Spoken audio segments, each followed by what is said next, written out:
The numbers are the part of her story that everyone agrees on. 500 royal engagements a year, 400 patronages, more working days across more decades than any other senior member of the British royal family of her generation, the hardest working royal in Britain. By the metrics that the British public uses to assess such things, the most diligent, the most committed, the most genuinely useful figure the Crown has produced in the last 70 years. This is not an exaggeration. The metrics are real. The work has been done. The figure who has done it, Anne the Princess Royal, only daughter of Queen Elizabeth II, second child and second most overlooked of the 4 siblings, has built, across more than half a century of public service, a record of professional accomplishment that no one in her family has matched. The British public knows this. It has always known. Anne is for the country the no-nonsense princess, the one who shakes no hands, the one who suffers no fools, the one whose particular brand of brisk competence has come to represent in the popular imagination what the monarchy ought to be when it is functioning at its best: useful, unfussy, professionally serious about the work it has been given to do. The country admires her. The admiration is genuine. It has been earned. What the country does not know, because the country has not been close enough to see, is the texture of what serving her actually involves. The staff who have worked for her across the long decades of her career know. The bodyguards know.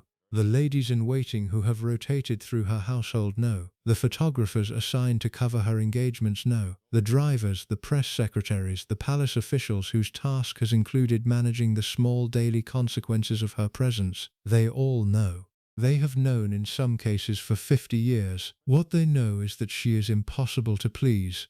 The standard she applies to everyone within range of her professional life is a standard most people cannot meet. The mistakes she does not tolerate are mistakes most people make. The patience she does not extend when something goes wrong is the patience that ordinary professional environments depend on. She does not extend it. She has never extended it. And the people who fail her, by being late, by being unprepared, by being insufficiently brisk, by simply being the kind of person whose temperament does not match hers, discover, with a speed that has produced a particular professional folklore around her name, exactly what failing her means. It means being on the receiving end of something that has been documented across 50 years and has not in any visible way softened with age. The sharp word, the sharper question, the dismissal so brief that the recipient is left wondering whether they have been dismissed at all. The contempt when she chooses to express it for the slowness or the incompetence or the simple inadequacy of whoever has just stepped into her path. She does not raise her voice often. She does not have to. The voice she uses is sharp enough at conversational volume to do what other people's voices have to be raised to do. The vocabulary she draws on, when she is annoyed, includes the kind of language that her position is supposed to preclude: naff off to photographers, bugger off in slightly older accounts. The sustained verbal directness of someone who has decided that the institutional softening other royals apply to their public communication is not something she will be applying. This documentary is about that woman, about the daughter who inherited the temperament her father had built across his own difficult life, about the wife who lived through one collapsing marriage and managed eventually to construct a second one, about the mother who refused royal titles for her children and who taught them at a very young age exactly what would happen to them if they misbehaved in public, about the bodyguard relationship that produced one of the most consequential betrayals of late 20th century royal staff history, about the photographers who, by their own subsequent accounts, checked their life insurance before being assigned to cover her events. Before diving deeper on that, consider subscribing our channel and push the bell icon so you get all the updates about our channel. And it is about the institution that watched all of this unfold across 50 years and did nothing to modify any of it. The palace did not intervene. The palace had decided somewhere in the long history of its accommodations to the personalities of the senior royal family that Anne's particular abrasiveness was not something it would be addressing. The work she did was too valuable. The damage she produced, distributed across the staff and the photographers and the small army of people who came into professional contact with her, was an acceptable cost of the work continuing. The unwritten contract, the same kind of contract that operated around Philip's temper, around the Queen Mother's grudges, operated around her too. The staff absorbed, the palace absorbed. The country saw only the version that the absorption produced. This is the version the staff saw. The one they have, in the limited disclosures of the years they have been permitted, finally begun to allow into the historical record. She was born on the 15th of August, 1950, at Clarence House in London. Her mother, Princess Elizabeth, was 24. Her father, Prince Philip, was 29. Her older brother, Charles, who had been born 22 months earlier, was the heir apparent to a grandfather who would die within 18 months and a mother who would, on her grandfather's death, become queen at the age of 25. The household into which Anne was born was in the conventional sense intact. 2 parents, 2 children, a small, well-staffed royal residence in central London, a young royal couple who had been married for less than 3 years and who appeared, by every available external measure, to be settling into the life that had been arranged for them. The reality was more complicated. The household at Clarence House in 1950 was a household under pressure. Philip, 29 years old, had given up his naval career less than a year earlier in anticipation of his wife's future role. He was, as we have documented in another examination of his life, a man whose own childhood had been catastrophically disrupted, whose temperament had been built around the discipline of survival, and who was managing, with the steady inner pressure that would express itself across the rest of his life, the institutional frustrations of his position as the consort of a future queen. Elizabeth, 24, was managing her own version of the same pressures. Her father, George VI, was visibly ill.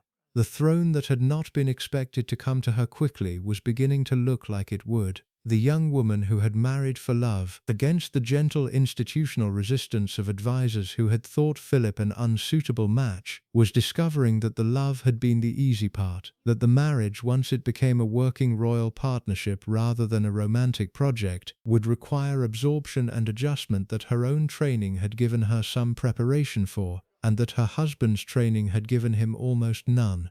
Into this household came 2 children.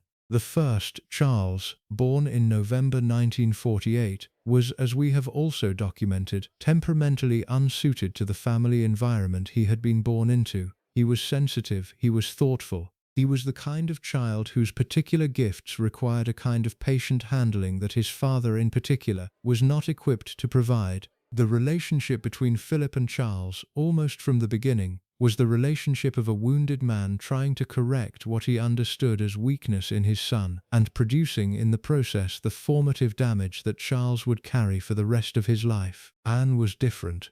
This is the foundational fact of her childhood, and it shaped everything that followed. She was, by every available account from those who observed the family in her early years, the kind of child who matched her father's temperament in the way Charles did not. She was robust. She was physically confident. She was, from a very young age, drawn to horses and to the outdoor activities that constituted Philip's preferred form of recreation. She was not afraid of him. She did not flinch at his sharpness. She did not, when he applied the harsh discipline that broke Charles, retreat or collapse or produce the kind of distress that would have signaled to him that the discipline was producing damage. She absorbed it. She absorbed it the way Philip himself, 60 years earlier, had absorbed his own difficult childhood, by integrating the harshness into her own developing temperament rather than being broken by it. By the time she was 10 years old, she was, in the household's understanding, recognizably her father's daughter, not just in physical resemblance, though there was that,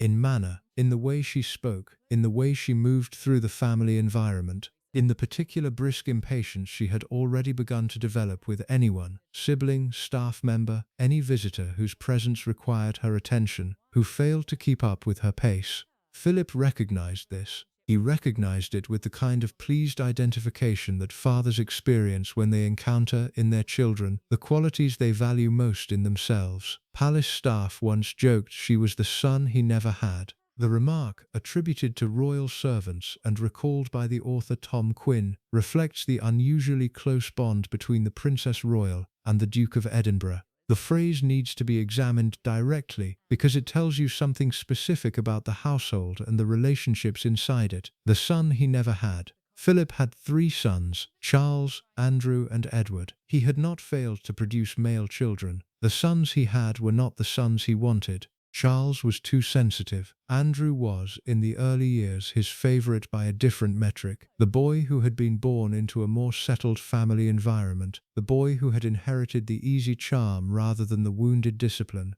Edward, the youngest, was the boy who never quite found the relationship with his father that Philip had been waiting for him to find. None of the 3 sons had become, in Philip's preferred internal accounting, the kind of person he could fully recognize as having been formed by him. Anne had.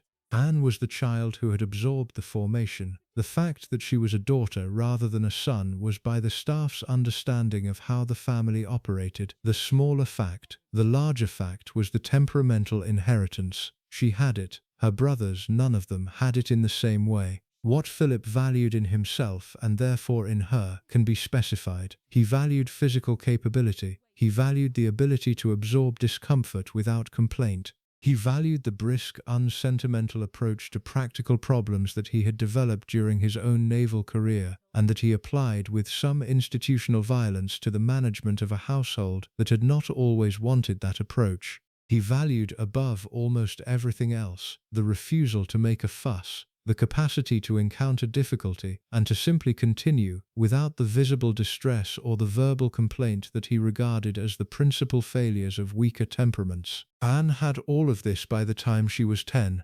By the time she was a teenager, she had developed a more articulated version of it, the recognizable adult version of the child's preliminary inheritance. She rode horses with the kind of skill that would by her early 20s take her to the British Olympic team. She participated in the rough family activities at Sandringham and Balmoral, with a physical confidence that her brothers, with the partial exception of Andrew, never managed to match. She accepted the discipline of her education at Benenden School, the boarding school she attended from the age of 13, the first member of the British royal family to be educated at a school rather than at home.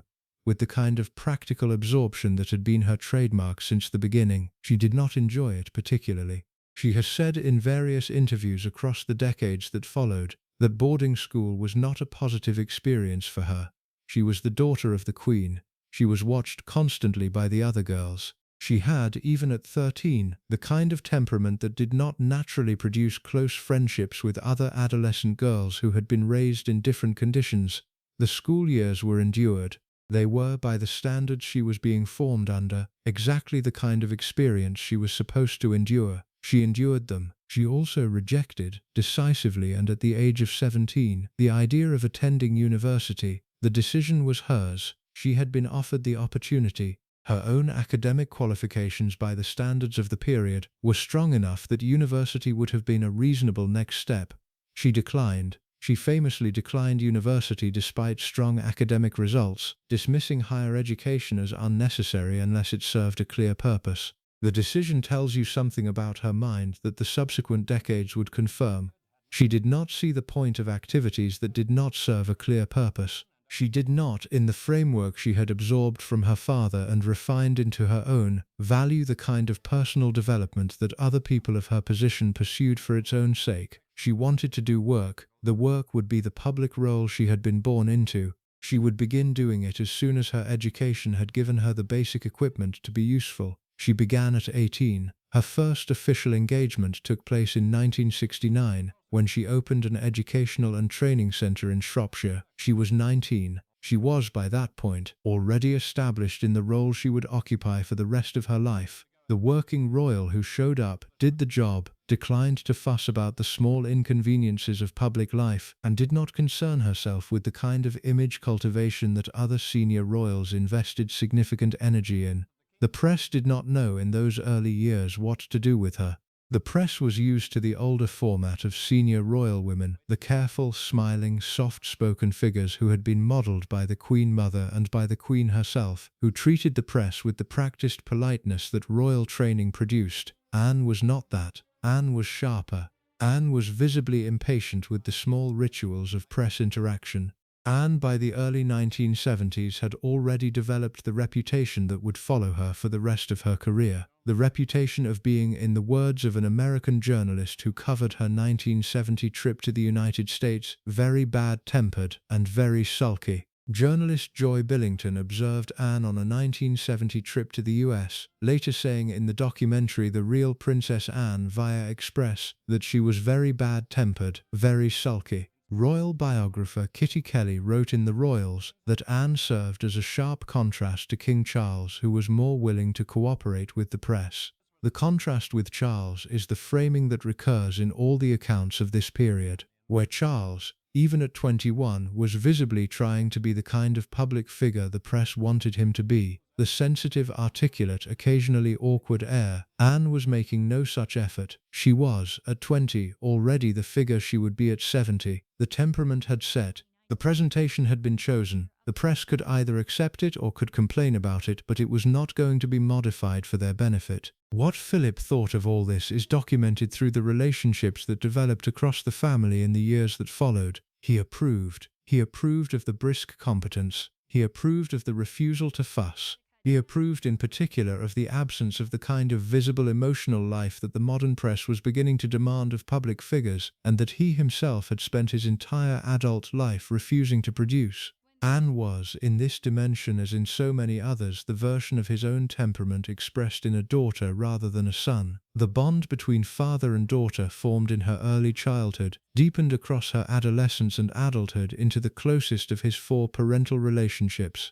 She was the child he had real conversations with. She was the one whose judgment he respected on the practical matters that he cared about. She was, when his marriage to Charles deteriorated across the decades into the cool distance that defined their later relationship, the family member who could be relied on to manage him. She understood him. She had been formed by him. The understanding was reciprocal, and it was by the standards of a family that had produced very few warm parental relationships across multiple generations. One of the most genuine things either of them had. It was also, in a way that this documentary has to address directly, the source of what would become her professional reputation. The temperament Philip had passed to her was not a temperament designed for warm institutional management of staff. It was a temperament designed for survival, for command, for the absorption of difficulty without visible distress. Applied to a working royal household with employees who depended on the goodwill of the principal for their professional functioning, the temperament produced, predictably, exactly the kind of difficulty that Philip's own household had managed across his decades of public life.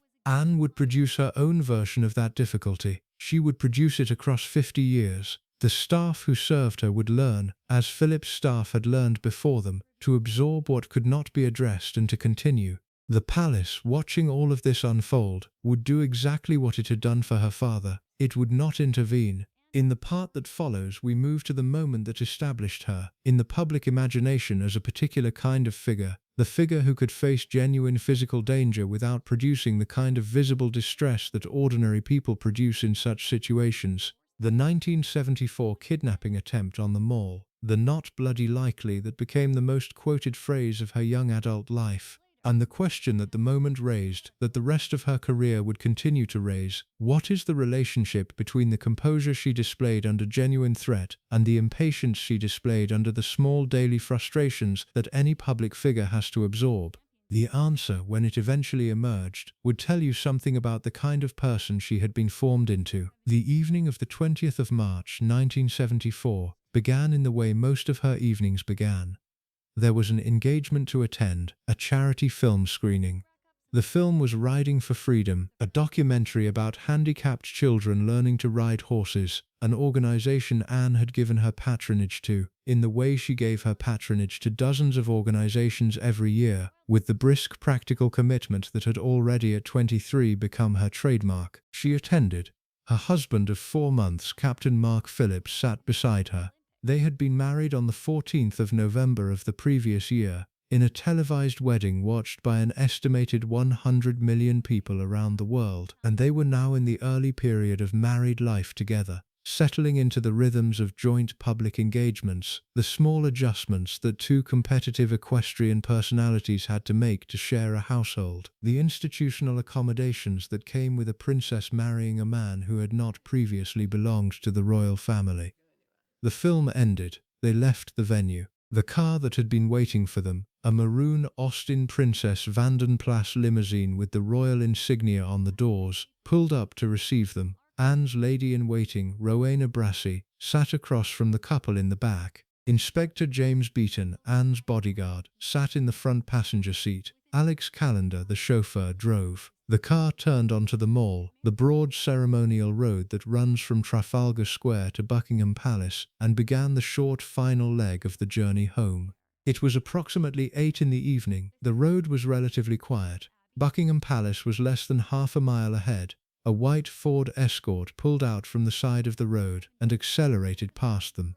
The driver of the Escort was a 26-year-old unemployed man from North London named Ian Ball. He had been preparing for this moment for over 2 years. He had purchased 2 handguns. He had rented a house in Hampshire, 5 miles from Sandhurst Military Academy, where he had intended to take his hostage. He had written a ransom letter demanding £2 million, which he claimed he intended to give to the National Health Service to fund mental health treatment. He had studied Anne's movements through information he had obtained by telephoning Buckingham Palace's press office and asking polite questions that the press office, in the considerably less security-conscious culture of 1974, had answered. The Ford Escort overtook the princess's car and then cut sharply across in front of it, forcing Callender to brake. The royal car came to a stop on the Mall. Ball got out of the Escort. He walked back toward the royal car, drew one of his handguns and began firing.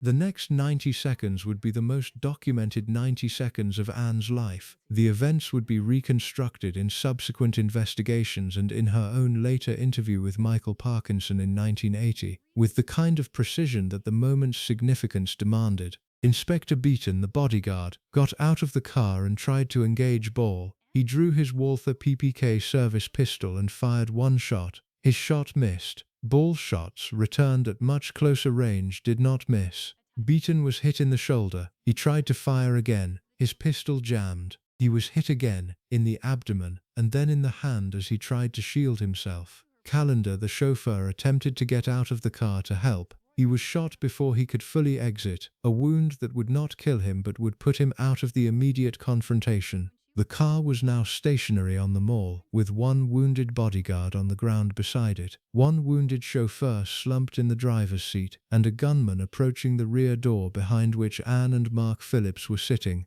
A passing journalist, Brian McConnell, was travelling down the Mall in a London cab when he heard the shots. He ordered the cab to stop, got out and ran toward the scene. He approached Ball with the words, by his later recollection, "You can't do that. These are my friends. Don't be silly. Just give me the gun." Ball shot him in the chest. McConnell collapsed. He would survive, but he was now out of the immediate confrontation. Police Constable Michael Hills, 22 years old and on patrol nearby, heard the gunfire and arrived at the scene moments later. He approached Ball from behind and put a hand on his shoulder. Ball turned and shot him in the stomach. Hills, before collapsing, had enough strength to radio his station for backup. He would also survive, but he was now also out of the confrontation. 4 men had now been shot in the space of approximately a minute. The bodyguard, whose entire professional function was to prevent harm to the princess, was on the ground. The chauffeur, whose vehicle was supposed to be the principal means of escape, was wounded. The journalist who had tried to intervene was wounded. The first responding police officer was wounded. Ball was, in any practical assessment of the situation, in complete control. He came to the rear door of the limousine. He tried to open it. Anne and Mark Phillips, on the other side of the door, held it shut. Ball began trying to pull the door open against their resistance. The lady-in-waiting, Brassey, took the opportunity to crawl out of the opposite door and remove herself from the immediate scene. Beaton, the wounded bodyguard, despite the 3 gunshot wounds he had absorbed, managed to get up from the ground and reposition himself between the gunman and the princess. He placed his body in front of her. Ball fired again. Beaton's hand deflected the bullet, taking another wound in the process. Ball fired a 3rd time. Beaton was hit again, more seriously, and was forced back to the ground. This was the moment. Ball, with no more bodyguards in his way, came back to the door behind which Anne was sitting. He addressed her directly. He told her she would have to come with him. He explained, with the strange clarity that some psychologically disturbed individuals demonstrate in moments of crisis, that he was going to kidnap her, that he wanted £2 million, that the money was for the National Health Service. What Anne said in response has been preserved in multiple subsequent accounts, including her own. In response to one of Ball's pleas, Princess Anne retorted, "Bloody likely." The phrase as recorded was, "not bloody likely," with the "not" sometimes being remembered or transcribed in different positions. The precise word order is not the point. The point is what the phrase indicated about the woman who said it. She was 23 years old. She had just witnessed 4 men being shot at close range. The trained professional whose job it was to protect her was lying wounded on the ground. Her bodyguard's pistol had jammed. Her chauffeur was incapacitated. The man pointing a gun at her had succeeded in disabling every one of the protective systems that had been arranged around her, and was now, with no remaining obstacles, telling her to come with him. She refused. Not by becoming hysterical, not by collapsing in fear, not by complying in the hope that compliance might preserve her life. She refused with a sentence that combined contempt with practical defiance, a sentence whose dismissive register communicated more clearly than any longer response could have that the woman saying it had decided that she would not be doing what the gunman wanted, regardless of what the consequences of that refusal turned out to be. The exchange continued. Ball, by Anne's later account, was thrown by the response. He had not anticipated this kind of resistance. Most people, presented with a gun at close range and told to comply with kidnapping, comply. Anne did not. She also, by her own later account, engaged him in conversation, what she described in the 1980 Parkinson interview, with characteristic understatement, as a sort of discussion about where or where not we were going to go. "We had a sort of discussion about where or where not we were going to go," she revealed during an interview with Michael Parkinson in 1983. "I was scrupulously polite because I thought it was silly to be too rude at that stage. The remark needs to be parsed carefully. I was scrupulously polite because I thought it was silly to be too rude at that stage." This is the sentence of a person who has thought about the situation in real time and has made strategic decisions about her own conduct based on a calculation of what is most likely to keep her alive. She had decided that engaging in a discussion with the gunman, keeping him talking, slowing the situation down, allowing time for assistance to arrive, was a more productive strategy than either compliance or open defiance. She had also decided that this strategy required maintaining a particular tone, politeness, not the warmth she did not have available for the situation, but the formal correctness that her training had given her endless practice at producing. She produced it. For some period of time, accounts vary but somewhere between 60 and 90 seconds, she conducted a polite conversation with an armed kidnapper while bleeding men lay around her car and additional help made its way to the scene. Then her dress tore. This is the detail she returned to in subsequent accounts as the moment when her composure broke. At one point during the scuffle, Anne's dress ripped, causing her to change her attitude. "The back of my dress split, and that was his most dangerous moment," she said. "I lost my rag at that stage." She said this with humor in the Parkinson interview 6 years after the event. The humor was characteristic. She was capable of finding the small absurd detail in a situation that should have produced different reactions in her, and of telling the story in a way that emphasized the absurdity rather than the threat. The dress had torn. That was, by her own account, the thing that pushed her from polite negotiation into outright anger. What she meant by "lost my rag" was specific. She did not by any account become hysterical. She did not collapse. She did not produce the visible terror that would have been the predictable response of a young woman in her situation.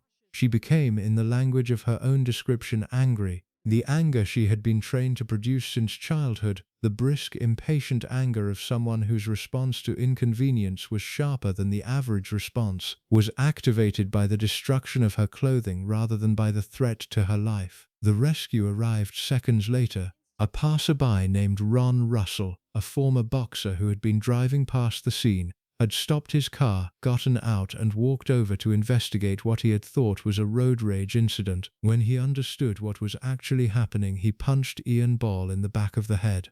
Ball stumbled. Russell punched him again, harder, in the face. Ball fell. Anne was able to exit the car through the opposite door. Ball, regaining his footing, ran.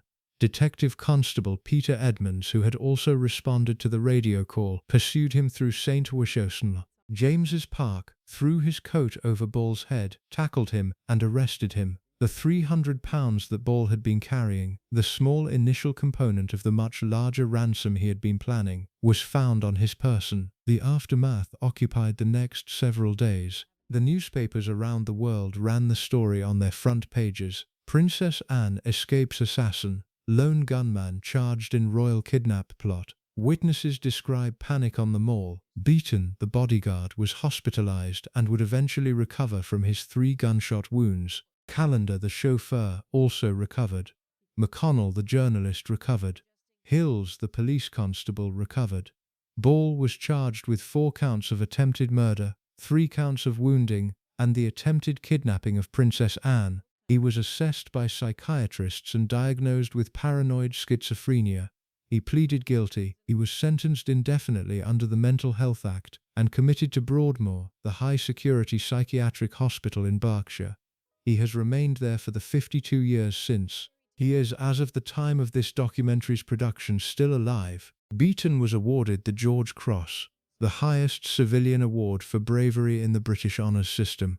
The medal was a recognition that the man's wounds had been earned in the course of doing his job to a standard that exceeded any reasonable expectation. He had been shot 3 times. He had continued after each wound to attempt to protect the princess he had been hired to protect. The George Cross was the institutional acknowledgement that he had earned, by any reasonable accounting, the gratitude of the family he had served. What is striking in subsequent reviews of the incident is how thoroughly the story became the story of Anne rather than the story of Beaton or the others who had actually done the physical work of protecting her. The "not bloody likely" line entered the British cultural memory immediately. It has remained there for 51 years.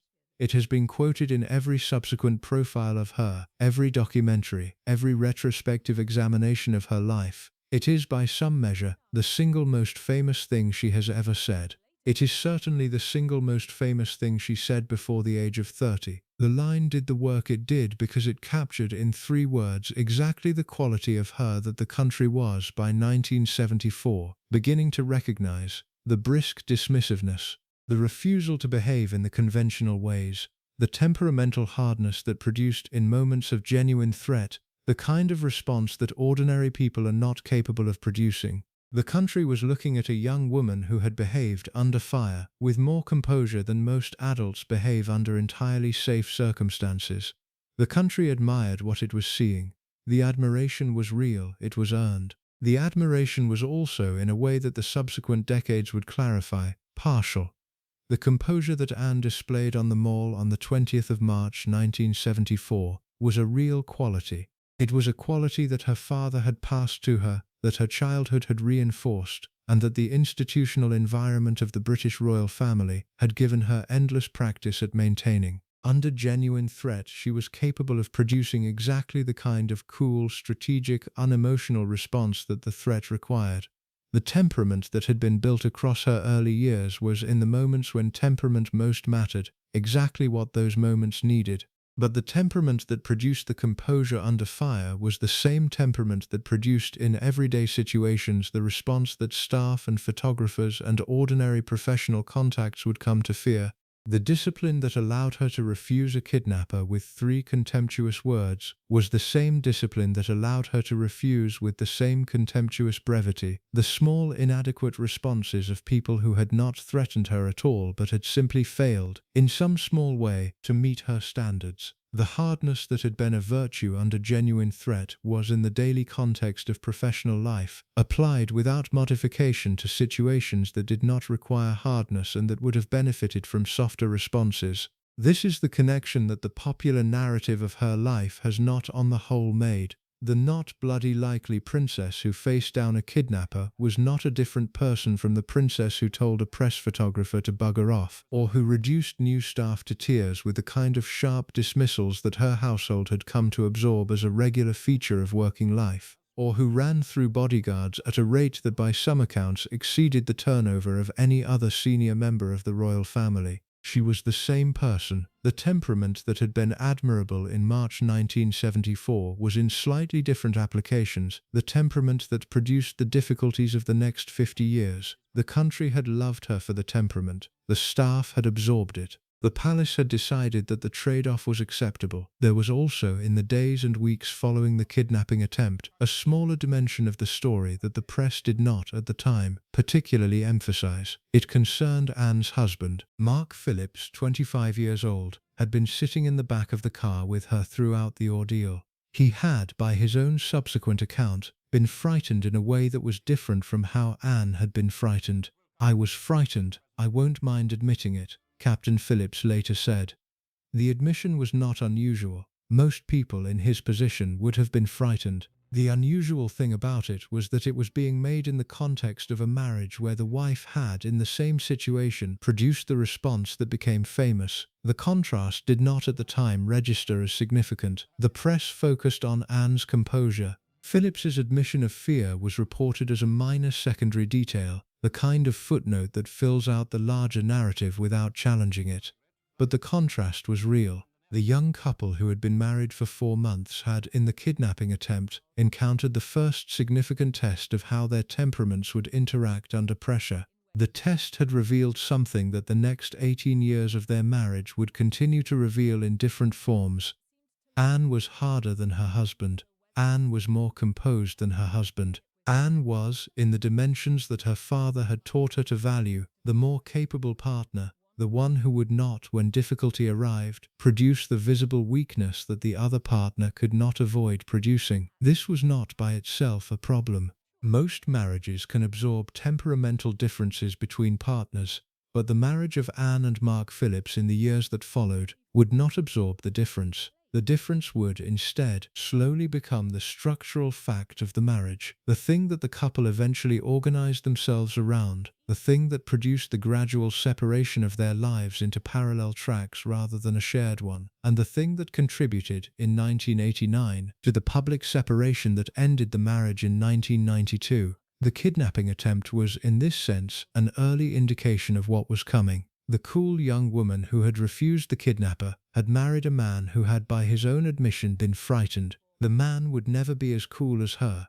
He would never, in any of the subsequent moments of difficulty their marriage encountered, produce the kind of response that her own temperament demanded. He had failed in her implicit standard, the test he had been put through on the mall. He would fail other tests in the years to come. In the part that follows, we move into the marriage itself. The 18 years between the wedding in November 1973 and the divorce in April 1992. The 2 children, Peter and Zara, who emerged from the marriage and were raised inside it. The bodyguard, Sergeant Peter Cross, who became the most consequential figure in the disintegration of the marriage and the source of the betrayal that would, in 1985, become public. And the gradual development of the household at Gatcombe Park into the kind of professional environment that revealed, more clearly than any single incident could have, exactly what serving Princess Anne in close proximity actually involved.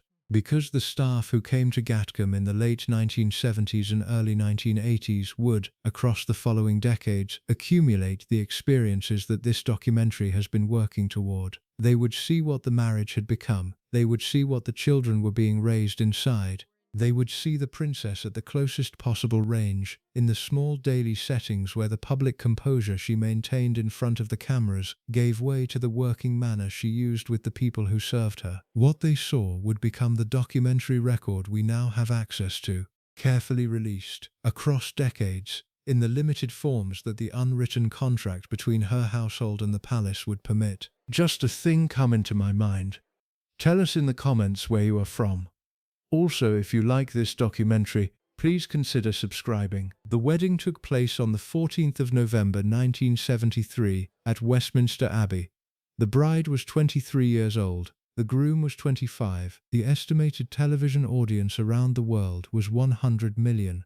The British press had decided in the months leading up to the ceremony that this was the most romantic royal wedding of the post-war era. The working princess marrying the dashing Olympic equestrian, 2 athletes joined by their shared passion for horses, the kind of match that the conservative British establishment of 1973 could approve of without reservation. Captain Mark Phillips was, by every conventional measure, a suitable husband. He came from a respectable but not aristocratic family. He had attended Marlborough College and the Royal Military Academy at Sandhurst. He was a serving officer in the 1st Queen's Dragoon Guards. He had won team gold at the 1972 Munich Olympics in the equestrian three-day event, the same discipline Anne herself competed in. He was tall, conventionally handsome, soft-spoken in a way that the British upper class found pleasing. He was, and this was significant in a way the press of 1973 did not quite identify, exactly the kind of man Anne's family had been hoping she would marry. The hoping had been particular. Philip in particular had wanted his daughter to marry someone capable, someone who could ride, someone who would not, by virtue of being too sensitive or too intellectual or too impressed by his royal connection, become the kind of consort who would create problems for the family. Mark Phillips appeared to fit. He was a soldier and a sportsman. He had no political opinions worth mentioning. He had no apparent ambition beyond the equestrian career and the country life that Anne herself wanted. The match, by Philip's standards, was excellent. The press's framing of the wedding emphasized the love story. The reality, by every account that has come down to us from those who knew the couple in the period before the marriage, was more complicated. Anne and Mark had met in 1968 at a horse-related social event. They had begun a relationship that was, in its early phase, sustained primarily by their shared sporting interests. They had grown closer across the early 1970s as their respective equestrian careers brought them into regular contact at the same competitions. They had, by the time the engagement was announced in May 1973, become a couple in the conventional sense. What was less clear, even to those who knew them well at the time, was whether they were in love in any deep sense. They liked each other. They worked well together as competitive teammates. They shared the kind of practical bond that develops between two people who share a demanding professional discipline, but the kind of romantic intensity that the press wanted to project onto the wedding, the kind of intensity that had defined, for example, Diana and Charles's engagement 8 years later, was not, by careful retrospective examination, particularly evident in the relationship between Anne and Mark. This is the foundational fact about the marriage. It was a marriage of compatibility rather than of passion. It was a marriage that two practical people had agreed to, for reasons that combined affection, social suitability, and the shared assumption that marriage was the next appropriate step.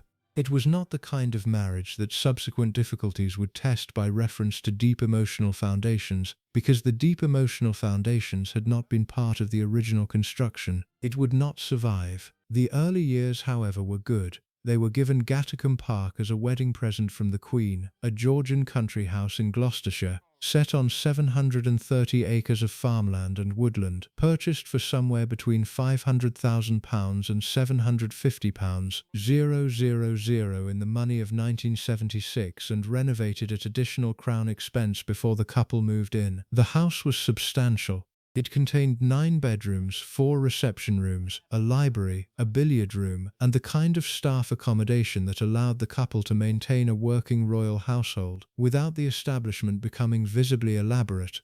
The estate included extensive stabling, an airstrip, and the agricultural land that allowed Mark to develop his interest in farming alongside his continuing equestrian career. 2 children were born across the early years of the marriage: Peter in November 1977, Zara in May 1981. Both children were born without royal titles. This was Anne's deliberate decision, made in conjunction with Mark, against the gentle institutional pressure of the Queen herself, who had offered the conventional honours that would have made Peter a prince and Zara a princess. Anne refused. She had decided by her own subsequent account that her children would have a better life without titles than with them. I think it was probably easier for them, and I think most people would argue that there are downsides to having titles. So I think that was probably the right thing to do. The decision tells you something about her thinking that the rest of her parental conduct would confirm. She did not believe in the institutional packaging of childhood. She had absorbed from her own experience the conviction that royal titles produced more constraint than benefit, particularly for children who were not in the direct line of succession and who would, in adulthood, be expected to construct their own working lives in the world. Peter and Zara, without titles, would have to make their own way. Anne preferred this. She believed it would produce better adults than the alternative would.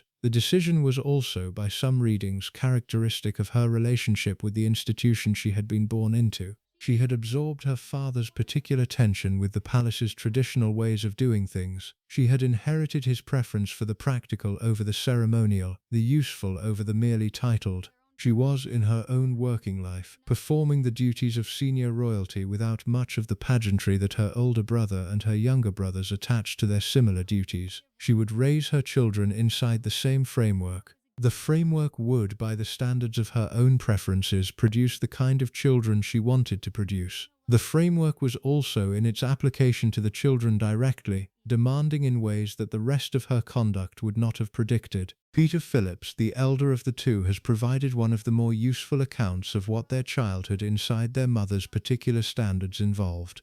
He recalled in a 2020 ITV documentary the strict rules that operated when the children were on the Buckingham Palace balcony, the public ceremonial appearances that all senior royal children were expected to participate in, where the children were on display in front of the press and the assembled crowds. Phillips recalled that Anne would give them a smack around the ear if they misbehaved in front of the public. The detail is small. It is also, by the standards of late 20th century royal child-rearing, distinctive. The other royal mothers of the period, Diana in particular, but also the wives of Anne's brothers, did not by any available account physically discipline their children in public settings. Anne did.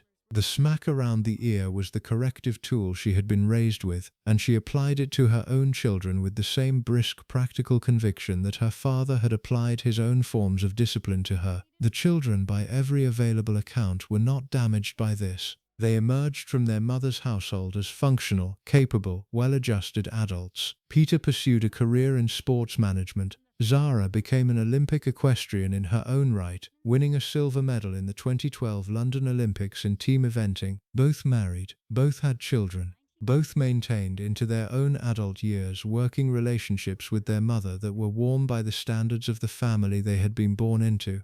But the discipline that produced the functional adults was the same discipline that produced, in the household more broadly, the working environment that the rest of this documentary will examine.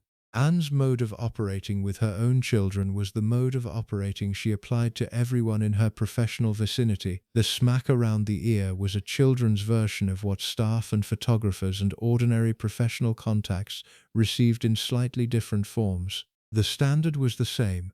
The intolerance for failure was the same.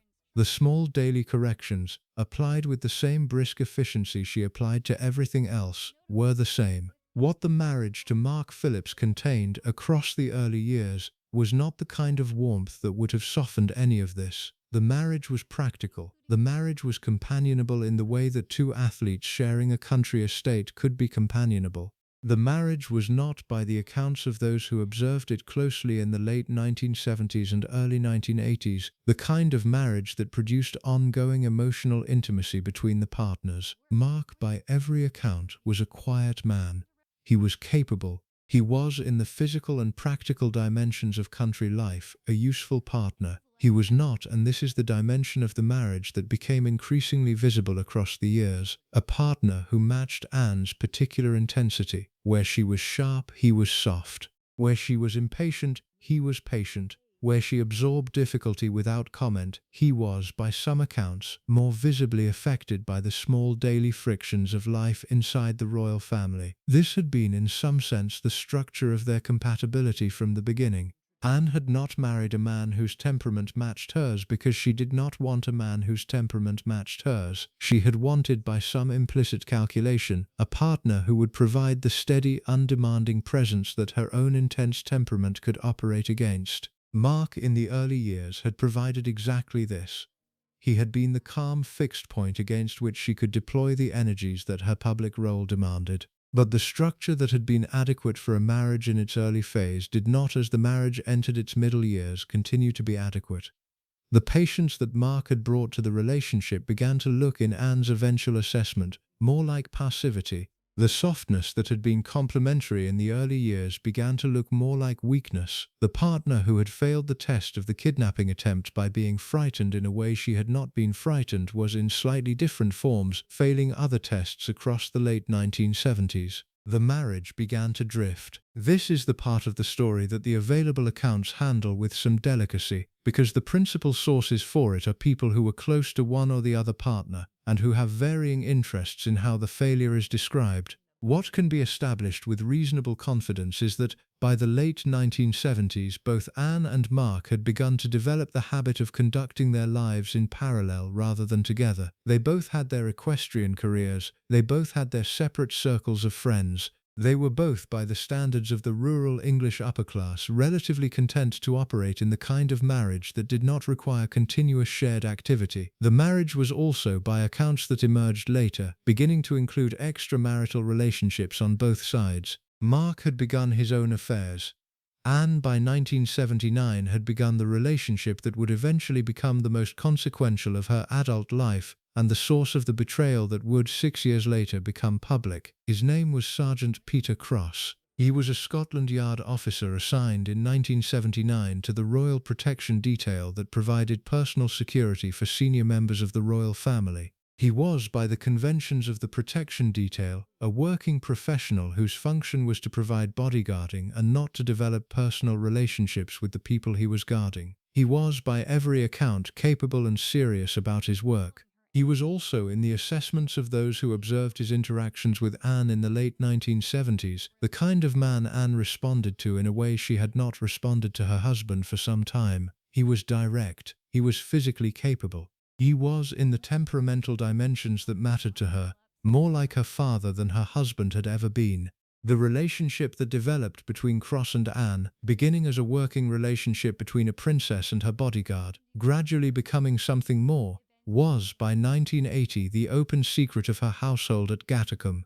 In 1979, he was assigned to the Royal Protection Detail, eventually becoming Princess Anne's personal bodyguard for almost a year, which is when the rumours began to swirl of an illicit affair. According to Cross, Anne, who had been married to Mark Phillips from 1973 to 1992, even had a pseudonym of Mrs. Wallace for when she contacted him. The pseudonym she chose for herself in this relationship is the detail that, more than any other, reveals what Anne was thinking about her own situation. Mrs. Wallace. The name belonged to the woman whose marriage to Edward VIII had produced the British royal family's single most consequential romantic scandal of the 20th century. The woman the family had been refusing to acknowledge for 40 years. The woman whose institutional exile, maintained by Anne's grandmother across all of those decades, was, in 1979, still the active framework against which the family's romantic conduct was assessed. Anne chose this name. She chose it as her own private alias when communicating with her bodyguard.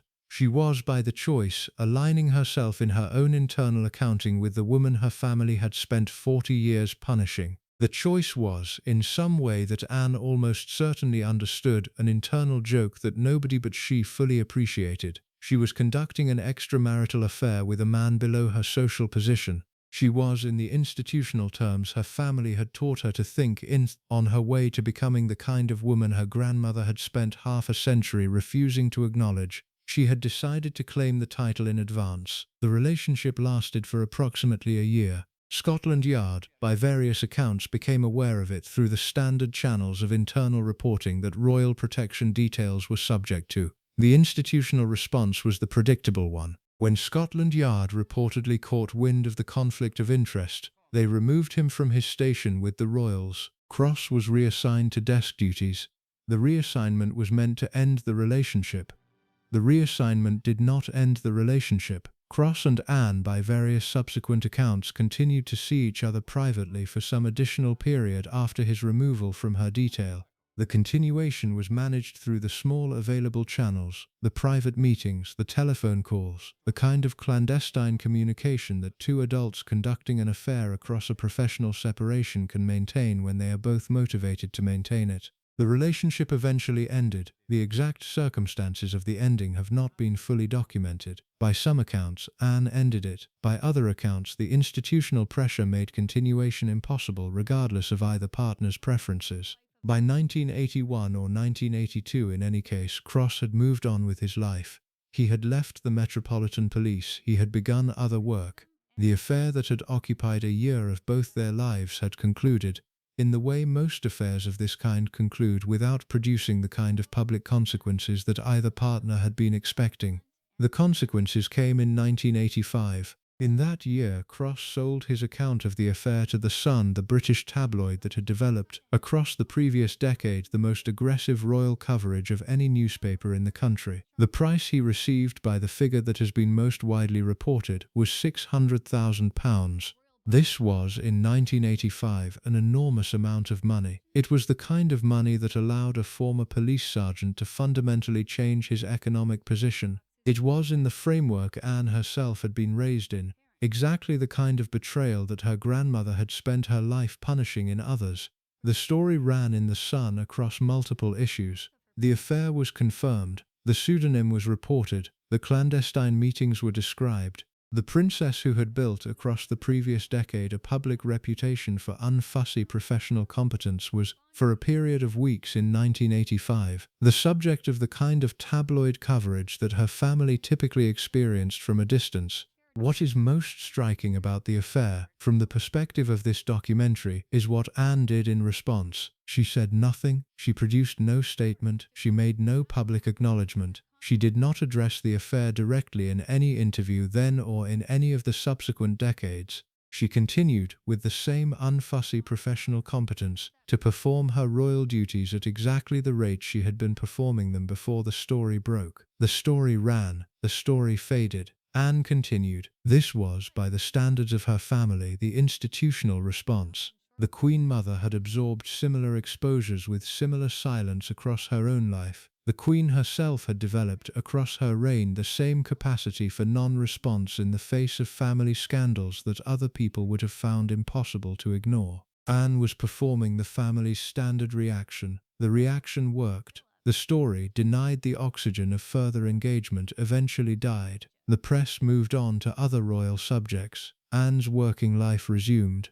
But the response also told you something about her that the institutional framework alone does not entirely explain. She was capable, when an affair she had conducted in private became a public scandal, of absorbing the scandal completely without producing any visible reaction. She had been formed into the kind of person who could do this. The same temperament that had refused the kidnapper, that managed the household at Gatcombe with brisk efficiency, that smacked her children around the ear when they misbehaved in public, was also the temperament that could absorb a £600,000 betrayal by a former lover without ever, by any available record, addressing it as something that had happened to her. The marriage, by 1985, was effectively over in any practical sense. Anne and Mark had stopped pretending in private that they were operating as a couple. They had stopped increasingly pretending in public. They appeared together at the engagements where their joint presence was institutionally required. They lived otherwise, the kind of separate lives that two adults sharing a large country estate could live without producing the kind of overt confrontation that would have required them to address what was happening. The formal separation came in 1989. The announcement was made on the 31st of August. The marriage that had begun in November 1973 had lasted, in any working sense, perhaps 10 years, and had limped through the next 6 in increasingly attenuated form. The divorce was finalized in April 1992, a year that the Queen herself would describe in her famous Christmas address as her annus horribilis, partly because of Anne's divorce, partly because of the failure of 2 of her sons' marriages, and partly because of the fire at Windsor Castle that consumed parts of the historic structure in November of that year. Anne remarried by the end of the same year. Her second husband, Sir Timothy Lawrence, was a naval officer who had served as an equerry to the Queen between 1986 and 1989. He was, by the temperamental description, the steady, unflappable, low-fuss kind of man that Mark Phillips had been on the surface and had not turned out to be in the practical execution. The marriage to Lawrence took place in a small ceremony at Crathie Kirk in Scotland on the 12th of December 1992.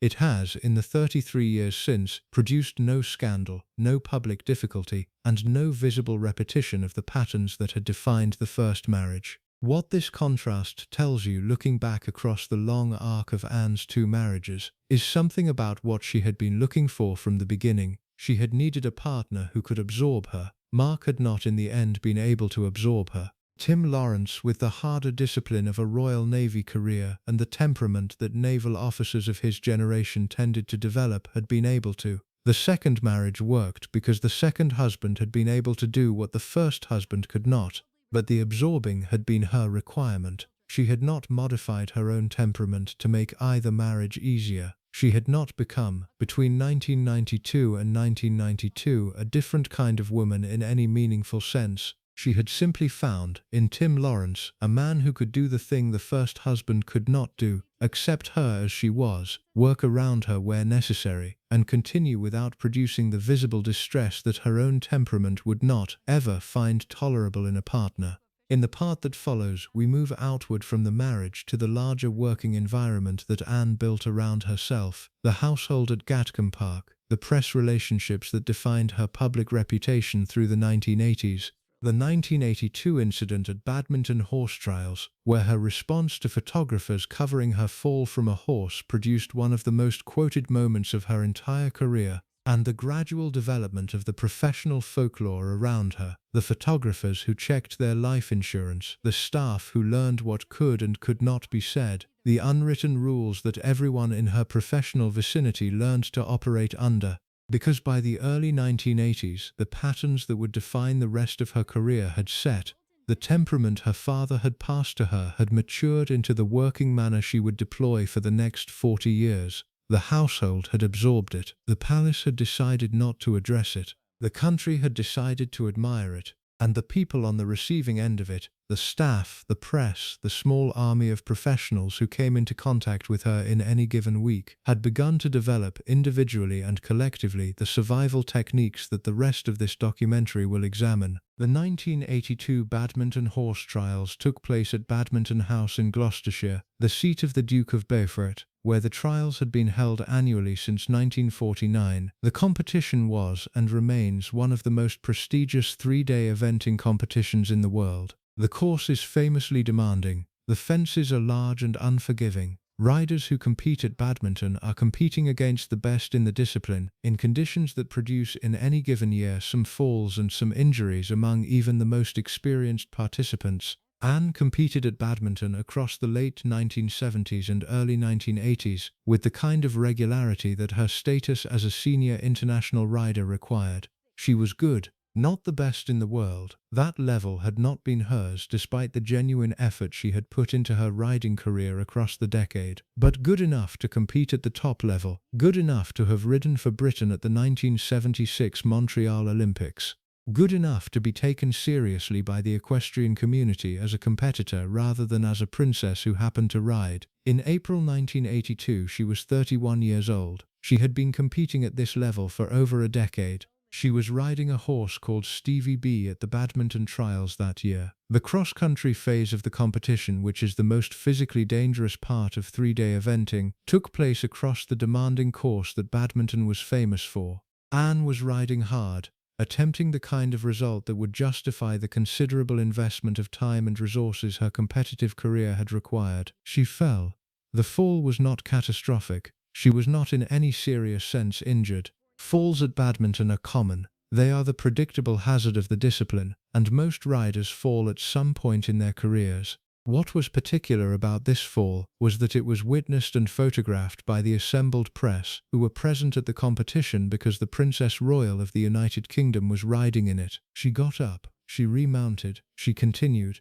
This was, by the standards of the discipline, the appropriate response to a non-serious fall. You got back on the horse and you kept going. Anne did exactly this. She finished the cross-country phase. She came in toward the end of the field, with a result that was respectable but not the kind of performance she had been aiming for. The photographers, having captured the fall, continued to photograph her after she dismounted. This was their job.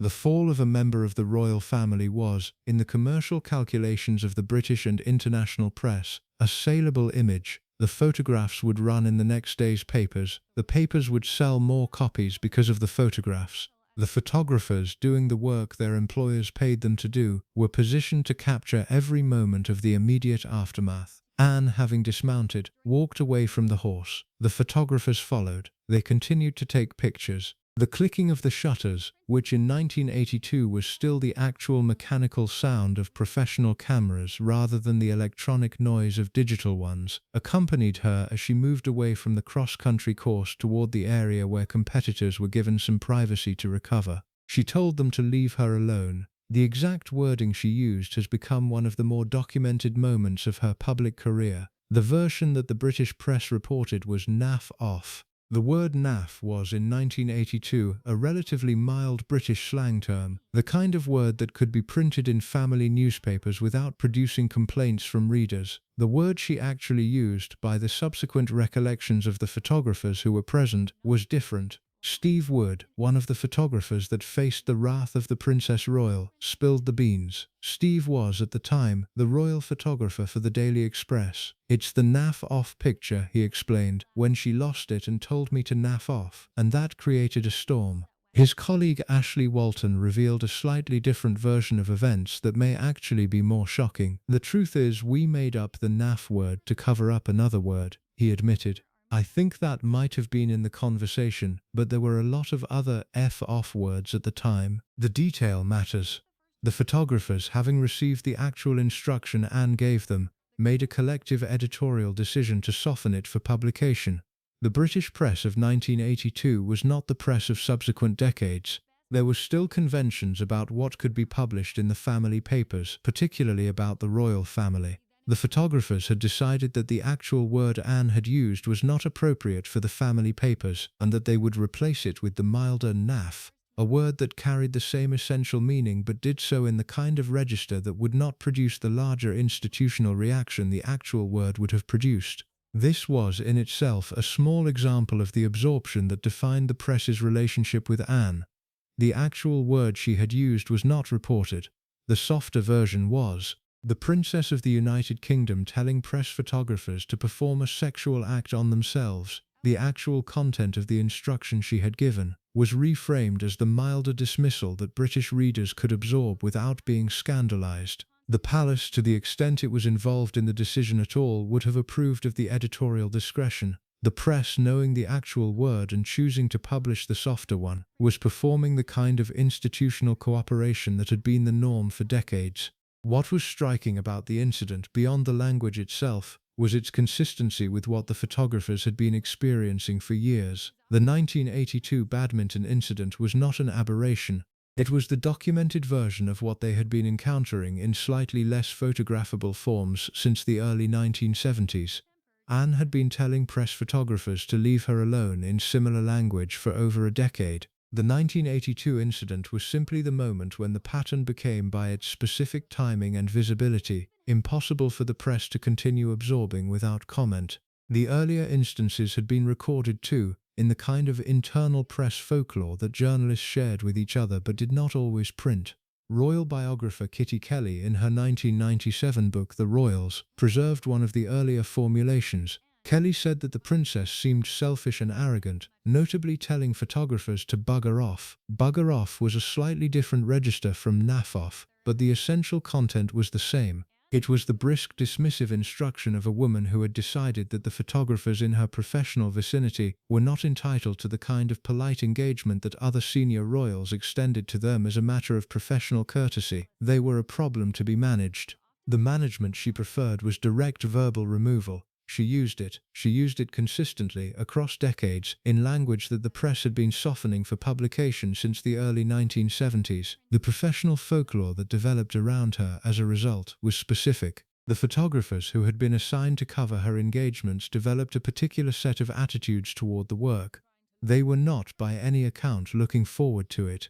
The royal photographers who had covered the gentler members of the family, the Queen Mother, even Charles, had different working conditions. Anne's events were known among the working press as assignments that required a particular kind of professional readiness. One royal photographer captured the attitude in language that has in recent years been preserved in the documentary record. "I used to be a royal photographer. Whenever I was given that task, I would check my life insurance, as he could be dangerous at times, especially when he was on his horse and carriage." The quote refers to Philip rather than to Anne, but the underlying point applies to both. The royal photographers had developed, through years of working with the more difficult members of the family, the practice of treating each assignment as a potential physical hazard. The checking life insurance was hyperbolic. It was also, by the testimony of multiple photographers across multiple decades, an accurate metaphor for what they were thinking when they were assigned to certain kinds of coverage.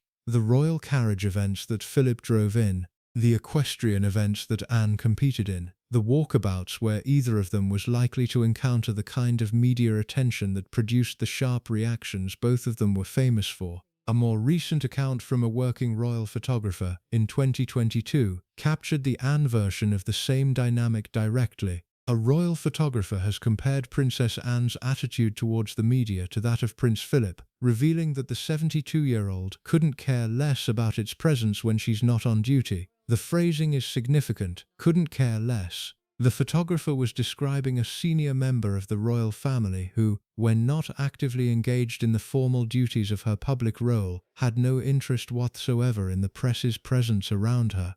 She did not engage, she did not pose, she did not, in any of the small ways that other senior royals managed press encounters, accommodate the photographer's need to do their work. She conducted her life. The photographers either captured what they could or they did not. Either outcome was, from her perspective, equally acceptable. This had institutional consequences that the palace had to manage. The press secretaries assigned to Anne's office across the decades had a particular professional challenge that other royal press offices did not have.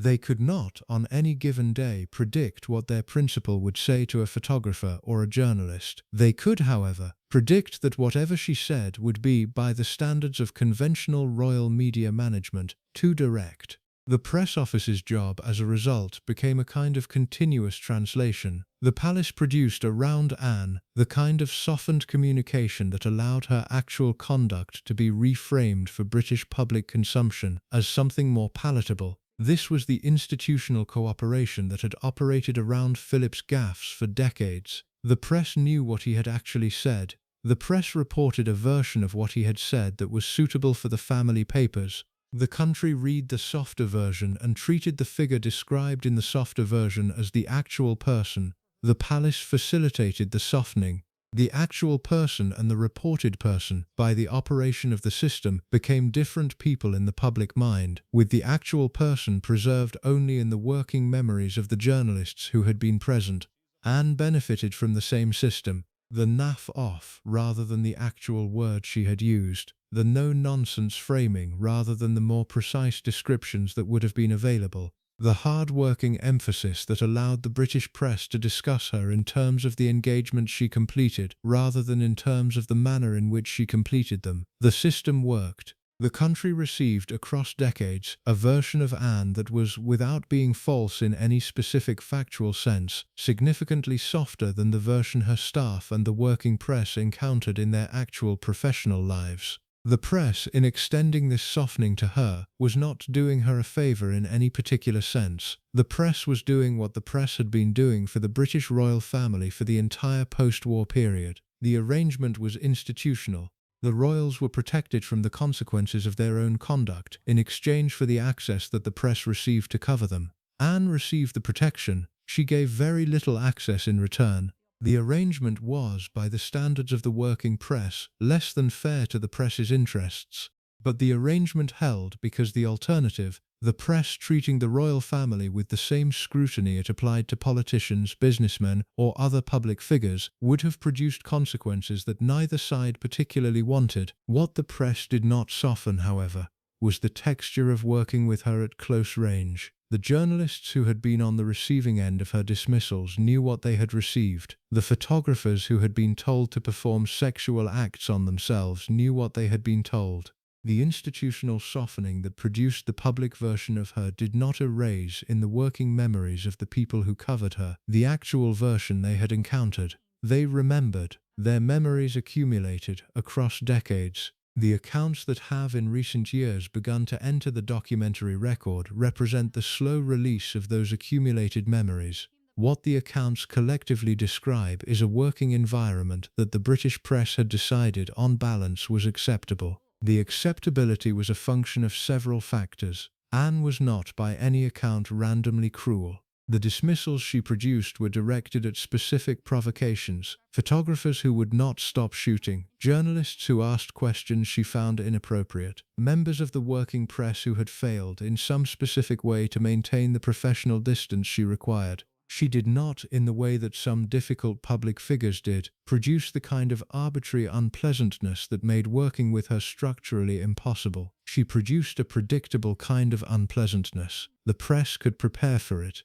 The press also recognized with the kind of professional respect that working journalists develop for difficult subjects that Anne was producing actual work in a way that other royals were not. The 500 engagements a year, the 400 patronages, the genuine commitment to the charitable causes she had attached her name to, these were real. The journalists who covered her saw them. The country needed to be told about them. The institutional cooperation that produced the softened version of her, in exchange for ongoing coverage of the work she was doing, was a trade that the press accepted because the work was substantial enough to justify the trade. This is the dimension of the story that the harder accounts of her conduct have to acknowledge. Anne was not a difficult royal who produced no compensating value. She was a difficult royal who produced more value, by the metrics that royal service is measured in, than almost anyone else in her family. The country's affection for her was not an accident of public relations.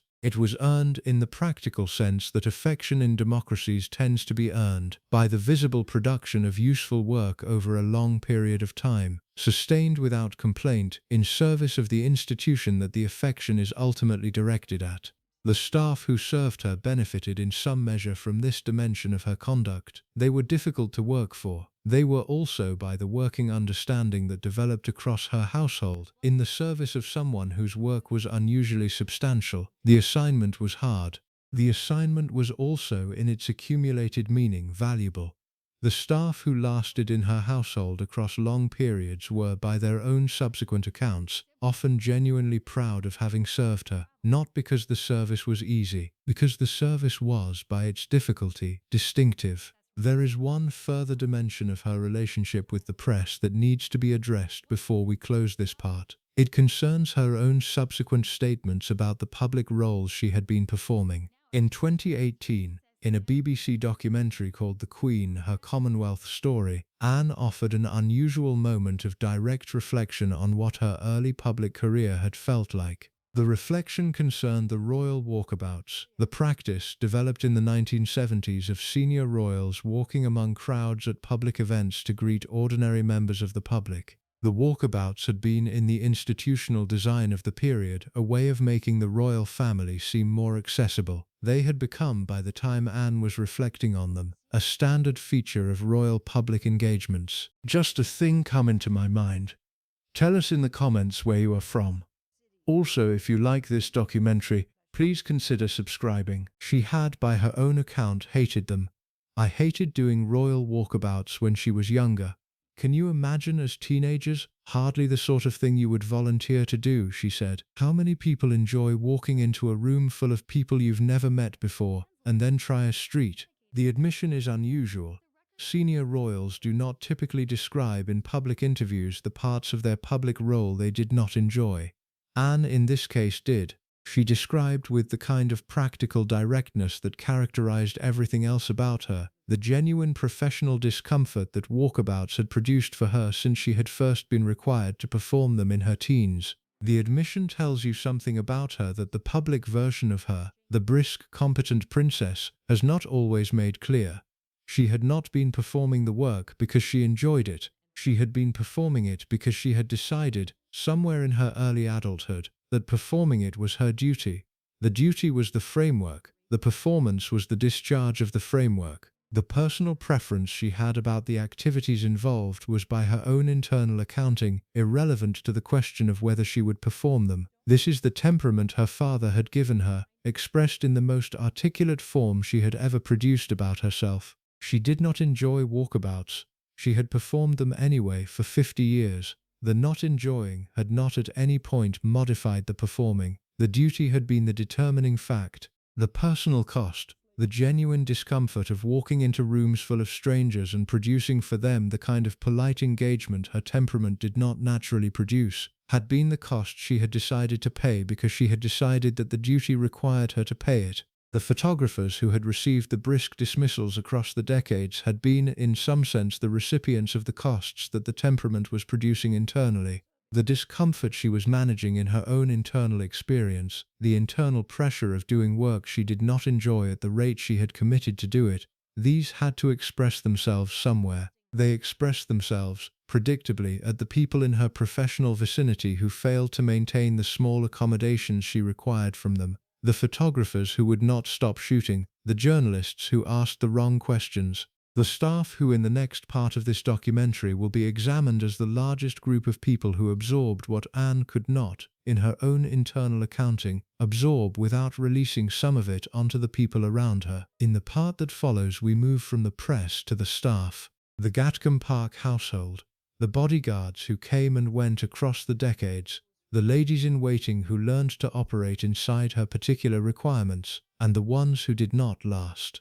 The unwritten contract between her household and the palace, the contract that protected her from the institutional consequences her conduct would have produced for almost any other employer in any other working environment, because the public version of Anne was the one the country saw. The working version of Anne was the one her staff lived inside, day after day, for as long as their professional tolerance allowed them to continue. The choice of the pseudonym was not casual. This is the place to begin, because the small detail of what name Anne chose for herself, when communicating with her bodyguard during the year of their affair, tells you something about her thinking that the rest of the affair's documentation does not capture as clearly. She chose Mrs. Wallace. The name belonged to one specific woman, Wallis Simpson, the American divorcee whose marriage to Edward VIII had produced the abdication crisis of 1936, whose institutional exile had been maintained by the British royal family across the entire 50-year period that included Anne's own childhood and early adulthood,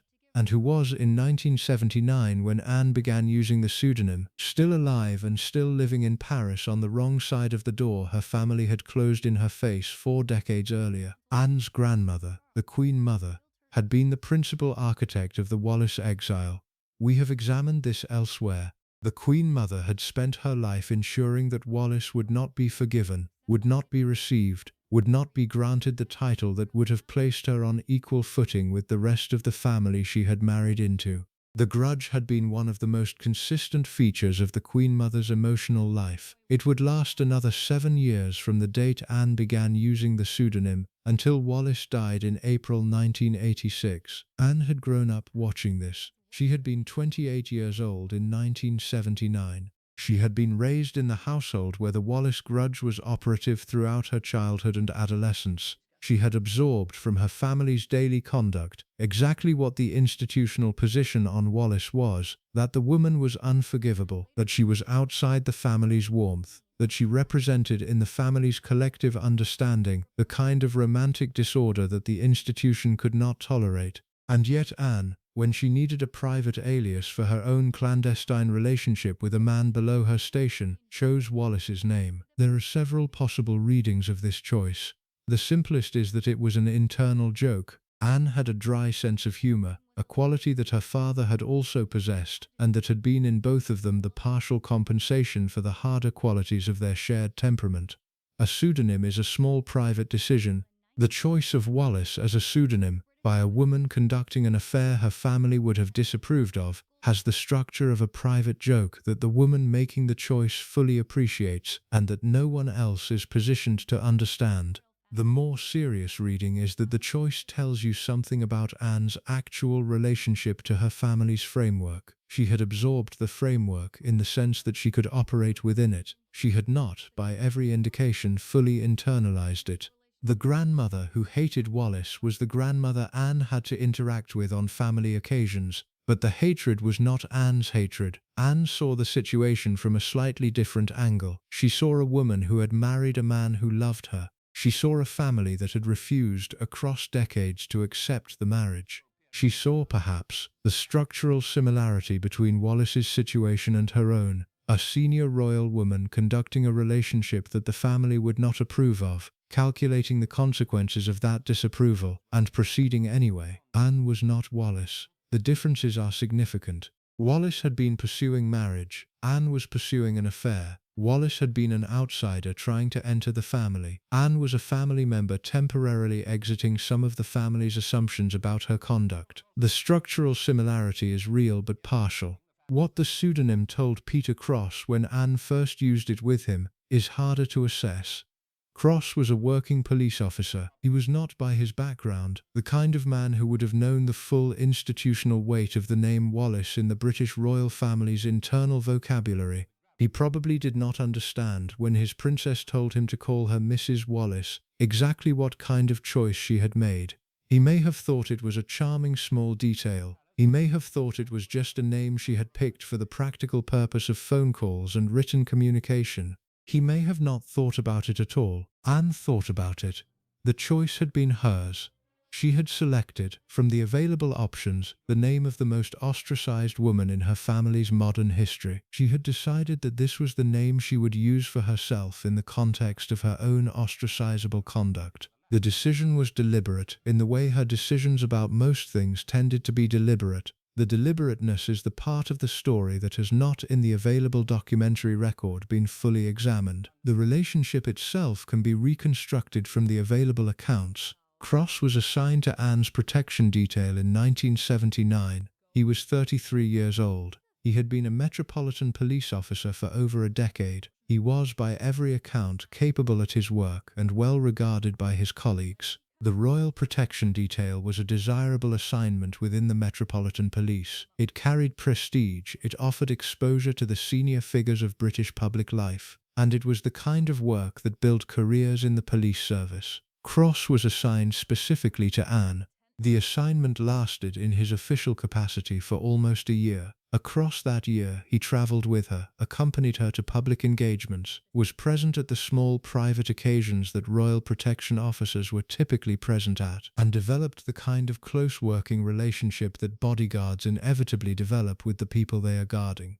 The relationship between them shifted, at some point in 1979 or early 1980, from the working relationship the assignment had produced into something more. The exact circumstances of the shift have not been fully documented. The accounts that have emerged in the subsequent decades agree on the broad outlines but differ on the specifics. What can be established is that by some point in the spring or summer of 1980, Anne and Cross were conducting a sustained affair that included private meetings outside the official duty contexts, telephone calls under the Mrs. Wallace pseudonym, and the kind of clandestine emotional intimacy that was, by the standards of royal staff conduct, an absolute violation of the professional protocols Cross had been hired to maintain. The marriage to Mark Phillips was by 1980 in the condition we have already described. Anne and Mark were operating in parallel rather than together. Both partners were, by various accounts, conducting their own extramarital relationships. The Cross affair was not in this sense a unique disruption of an otherwise functional marriage. It was one of multiple parallel relationships that were operating in a marriage that had stopped in its functional reality, being the kind of marriage that demanded fidelity from either partner. What made the Cross affair distinctive, among the various extramarital relationships that both Anne and Mark were conducting in this period, was the structural position of the man involved. Cross was Anne's bodyguard. He was her employee. In the institutional sense, he was also a working police officer with reporting obligations to Scotland Yard. The professional protocols around royal protection details specifically prohibited the kind of relationship that had developed. Cross knew this. Anne knew this. The relationship continued anyway. It continued for nearly a year before Scotland Yard, through the standard internal reporting mechanisms that royal protection details operated under, became formally aware of what was happening. The exact channels of the awareness have not been fully documented. The most likely path is that other officers in the protection detail had observed enough of the small daily indications of the affair to file the reports that internal discipline procedures would have required. Bodyguards do not, in the working culture of professional protection, fail to notice when one of their colleagues is conducting an affair with the principal they are jointly protecting. The information would have moved through the appropriate channels. By the spring of 1981, Somewhere in that period, Scotland Yard had decided that the situation could not continue. Cross was reassigned.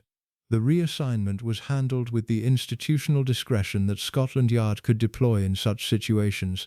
He was not formally disciplined in any sense that would have produced a public record. He was simply moved off the Royal Protection Detail and given other duties. The reassignment ended his official professional contact with Anne. It did not, by every available account, end the affair. According to Harry Arnold, the reporter who initially broke the story in The Sun, they carried out the affair until it became a public scandal, at which point Anne allegedly ended the relationship. The affair continued in the clandestine forms that two motivated adults could maintain across a professional separation: telephone calls, private meetings, the kind of arrangements that did not require Cross's official presence in Anne's vicinity but that allowed the relationship to persist outside the framework that had originally produced it. How long this period lasted has not been precisely documented. The most reliable estimates suggest somewhere between several months and a year. The relationship eventually ended by Anne's apparent decision rather than by any institutional pressure that would have made continuation impossible. The framework she had operated inside her entire life, the framework that placed institutional duty above personal preference, had reasserted itself. The affair had been conducted. The affair had been by her own internal accounting, a thing she had wanted to do and had done. The affair was now, by the same accounting, a thing she had finished doing. She continued with the rest of her life.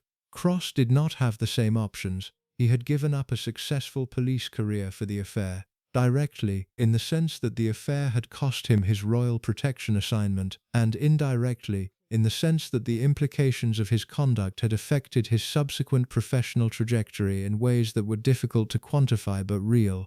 He left the Metropolitan Police at some point in the early 1980s. He moved into other work. He carried, as Anne carried, the memory of the year they had spent together. The carrying was, for both of them, the private fact of their lives that they had decided to continue separately. Then, in 1985, Cross sold the story. The decision to sell was, by every reasonable assessment, his alone. Anne had not encouraged it. Anne had not, by any available account, communicated with Cross in any form for some period before the sale. Cross had simply decided, somewhere in his own deliberations across the years since the affair had ended, that the financial value of his account exceeded whatever residual loyalty he felt to the woman he had been involved with. The figure has been most widely reported as £600,000. Bustle reported that Cross sold details about their alleged relationship to the press for £600,000 in 1984. The amount in 1985 was extraordinary. Adjusted for inflation, the figure represents roughly £2.5 million in modern currency. It was the kind of payment that the British tabloids made only for stories of the highest commercial value, the kind of stories that would generate sufficient circulation increases to justify the outlay. The Sun, the newspaper that bought the story, was at the height of its mass-market dominance in 1985. The paper had calculated that the Anne Cross affair, told in detail by the man who had been the other party, was worth £600,000 because the resulting circulation would more than justify the price. The calculation turned out to be correct. The story ran across multiple issues. The British public bought The Sun in additional volumes during the period of publication. The newspaper recovered its £600,000 several times over. Cross, having received his payment, moved into the next phase of his life with the financial resources to buy whatever he wanted to buy and to do whatever he wanted to do. He was, in the immediate financial sense, the principal beneficiary of the affair he had conducted with the princess. The story, when it appeared, was detailed. The pseudonym Mrs. Wallace was reported. The clandestine meetings were described. The duration of the relationship was specified. The circumstances of Cross's reassignment by Scotland Yard and the continuation of the affair after the reassignment were laid out in the kind of comprehensive documentary form that the British tabloids of the period excelled at producing. Photographs were included where photographs had been available. The account was, by any reasonable standard of tabloid completeness, exhaustive. What is striking about the story's reception, viewed with the benefit of 40 years of perspective, is what it did not produce. It did not produce a public statement from Anne. She made no acknowledgement, no denial, no engagement of any form. The strategy was the same strategy her grandmother had been using for decades against similar disclosures, the absolute refusal to participate in the public discussion the disclosure was attempting to provoke.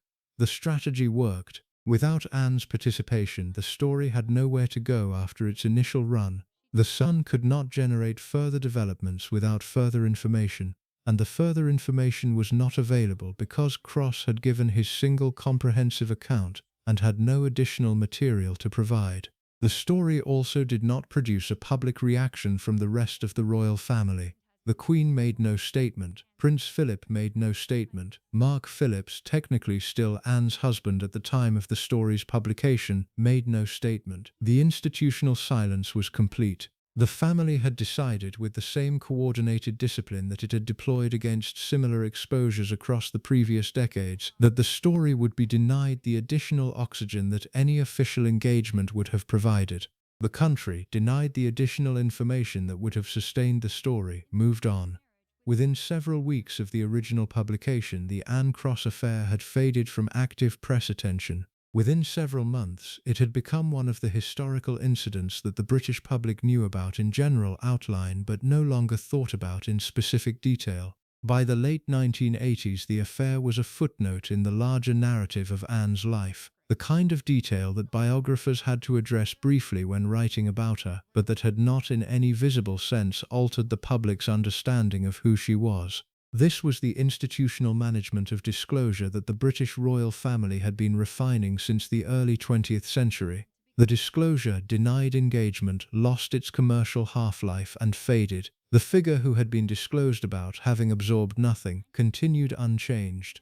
The man who had sold the disclosure, having profited, moved into private obscurity. The system worked. The system had worked for decades. The system would continue working for decades more. What the system did not address, however, was the question of what the affair had meant to the people inside it.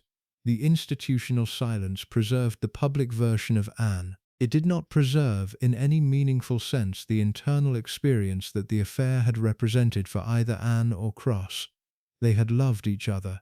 They had conducted, by both of their accounts, a relationship that was real in the sense that any sustained affair between two adults can be real. The relationship had been ended by institutional pressure rather than by the failure of feeling. The ending had cost both of them something, Cross more visibly, in the form of the career consequences he had absorbed, but Anne too in the more private form of having had to relinquish a relationship she had not, by her own apparent calculation, wanted to relinquish. The pseudonym Mrs. Wallace speaks to this dimension. The choice of the name had been at some level a recognition by Anne that what she was doing was the kind of thing the family she had been raised in did not approve of. She had chosen to do it anyway. She had chosen to identify herself internally with the woman her family had spent half a century punishing. The identification was in some way that Anne almost certainly understood, a small private acknowledgement of her own outsider status in the moment of the affair. Her own brief membership, by virtue of the relationship she was conducting, in the category of women her family had decided were unforgivable. She had then, when the institutional pressure required it, returned to the inside of the family. The affair had ended. The pseudonym had stopped being used. The internal joke had concluded. Anne had resumed the position she had always occupied. The brisk, competent senior royal whose conduct in public was beyond reproach, whose work rate was the highest in the family, whose temperament was admired by the country that knew nothing of the year she had spent calling herself by the name of the woman her grandmother hated. The Queen Mother, incidentally, was still alive when the Sun story broke in 1985. She was 85 years old. She had been managing the Wallace grudge by that point for 49 years. There is no documented record of her response to the disclosure that her granddaughter had been using Wallace Simpson's name as a private alias during a clandestine affair with a bodyguard. The lack of documentation is itself characteristic. The Queen Mother did not, in matters of family scandal, produce written records of her reactions. She absorbed the information privately, processed it according to her own framework, and continued. What she would have thought in the privacy of her own internal accounting can only be guessed. The thought would have included almost certainly some recognition of the specific provocation that the choice of pseudonym had represented. The Queen Mother was not by any account slow at noticing such things. The granddaughter who had identified herself with Wallace would have registered in the Queen Mother's framework as someone who had failed to fully internalize the family's position on the original case. The failure would have been noted. Whether it would have produced consequences in the small daily ways the Queen Mother could produce consequences is a question the available evidence does not answer. The grandmother died in 2002, 17 years after the son story. The granddaughter did not in any visible way modify her conduct in response to the original woman's death. The Wallace grudge that had defined the Queen Mother's emotional life had been, by the time of her death, an institutional position that the next generation of the family no longer maintained with the same intensity. The actual Wallace had died in 1986. The Queen Mother had died in 2002. The framework that had connected the two women across the second half of the 20th century had ended with them. What persisted in Anne was the temperament that had produced the affair in the first place. The temperament was not a temperament that produced lasting reflection on past romantic conduct. The temperament processed difficulty, including the difficulty of one's own bad decisions, by absorbing it without commentary and continuing forward. The Cross affair had been absorbed. The story had been absorbed. The grandmother's eventual death had been absorbed. Each event had landed, had been processed in the brief internal terms Anne allowed herself for such processing, and had been incorporated into the larger structure of her continuing public life. The marriage to Tim Lawrence in December 1992 had concluded in some sense the era that had included the Cross affair. Lawrence was a different kind of man from either Phillips or Cross. He was steadier, he was less invested in his own visibility. He was in the temperamental dimensions Anne had been searching for since adolescence, the partner who could absorb her without producing the structural difficulties that the first marriage had produced. The second marriage worked. It has continued to work for 33 years. There has been no documented affair on either side. There has been no public scandal. There has been no repetition of the patterns that had produced the Sun story in 1985. The principal reason, by every available account, is that Tim Lawrence was the man Mark Phillips had not been, and Peter Cross could not have been, given his structural position. He was a peer in the senior dimensions that Anne required, capable, disciplined, untheatrical, and a subordinate in the small daily dimensions where her temperament needed to deploy itself without resistance. The combination produced a marriage that worked. The marriage continues. The lessons of the Cross affair, if Anne drew lessons from it, were lessons she did not articulate. She did not at any point in the decades that followed produce the kind of reflective public statement that other public figures sometimes produce about their own past conduct. She did not write a memoir. She did not give the kind of confessional interview that allows public figures to revise the public record of their own difficult periods. She continued working.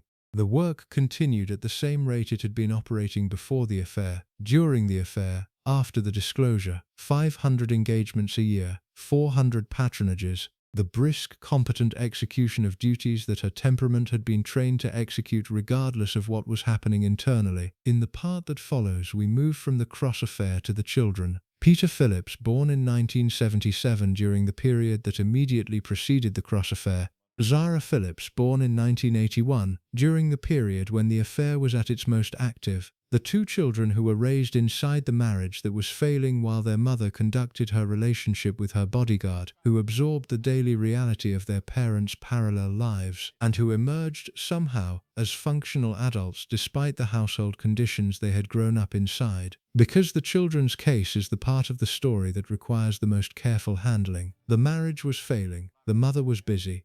The mother's standards were demanding in the ways we have already documented, and yet the children turned out well, better than the children of the other senior royal marriages of the same period, better than Diana's children in some measurable senses, better than the children of Andrew or Edward in the dimensions that ordinary functionality requires. What did Anne do with her children that produced the better outcomes? The question is worth examining directly. The answer tells you something about her that the rest of this documentary's harder accounting has not yet had occasion to address. The case of Anne's children is one of the more puzzling features of her life, and it requires the kind of direct examination that the harder material in this documentary has not always invited. By every available indication, Peter and Zara turned out well.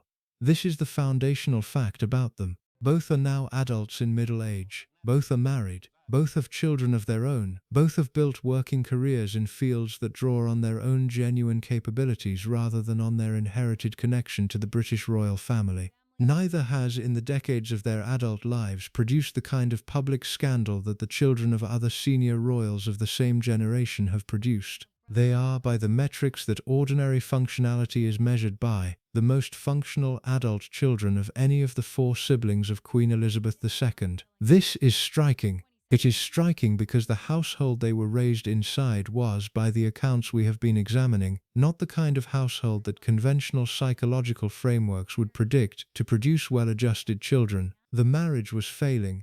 The mother was conducting an affair with her bodyguard during the early years of the younger child's life. The standards applied to the children's conduct were, by the testimony of the elder child's own subsequent recollections, severely strict. The mother was, even in the dimensions of ordinary tenderness, not the kind of mother that contemporary parenting culture has, in the decades since, valorized. And yet the children turned out well. The question is why? The simplest answer is the answer that needs to be set aside immediately because it does not survive examination. The simplest answer would be that Anne was in private a different mother than her public manner would have suggested. That the brisk, dismissive woman the press encountered, that the staff absorbed, that the photographers ran from, was somehow not the same woman her children encountered at home. That the household at Gatcombe contained in its private spaces a softer maternal figure than the one the rest of the world knew. The available evidence does not support this. By every account that has emerged from the people who served the family across the years, from the staff at Gatcombe, from the various tutors and household figures who interacted with the children directly, from the children's own recollections in their adult interviews, the Anne who raised Peter and Zara was the same Anne who operated everywhere else. She did not soften at home.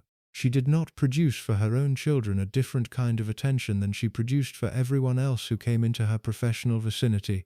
She brought her temperament home. She applied it. The children grew up inside the same conditions that the rest of her professional environment operated under.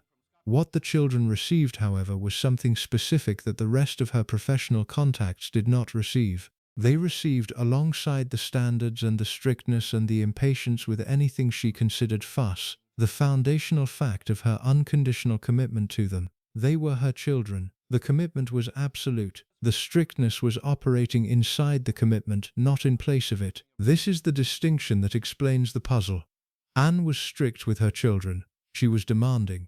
She did not by any account produce the soft physical affection that other mothers of her class and generation produced. But she was also, in a way that the children appear to have understood from very early in their lives, completely committed to them in a sense that did not waver based on their performance or their conduct or any of the other factors that her affection for other people did seem to fluctuate around.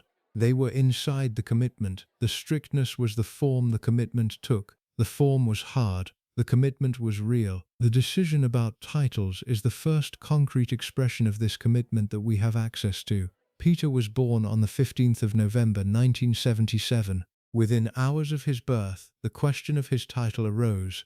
His mother was the Queen's daughter.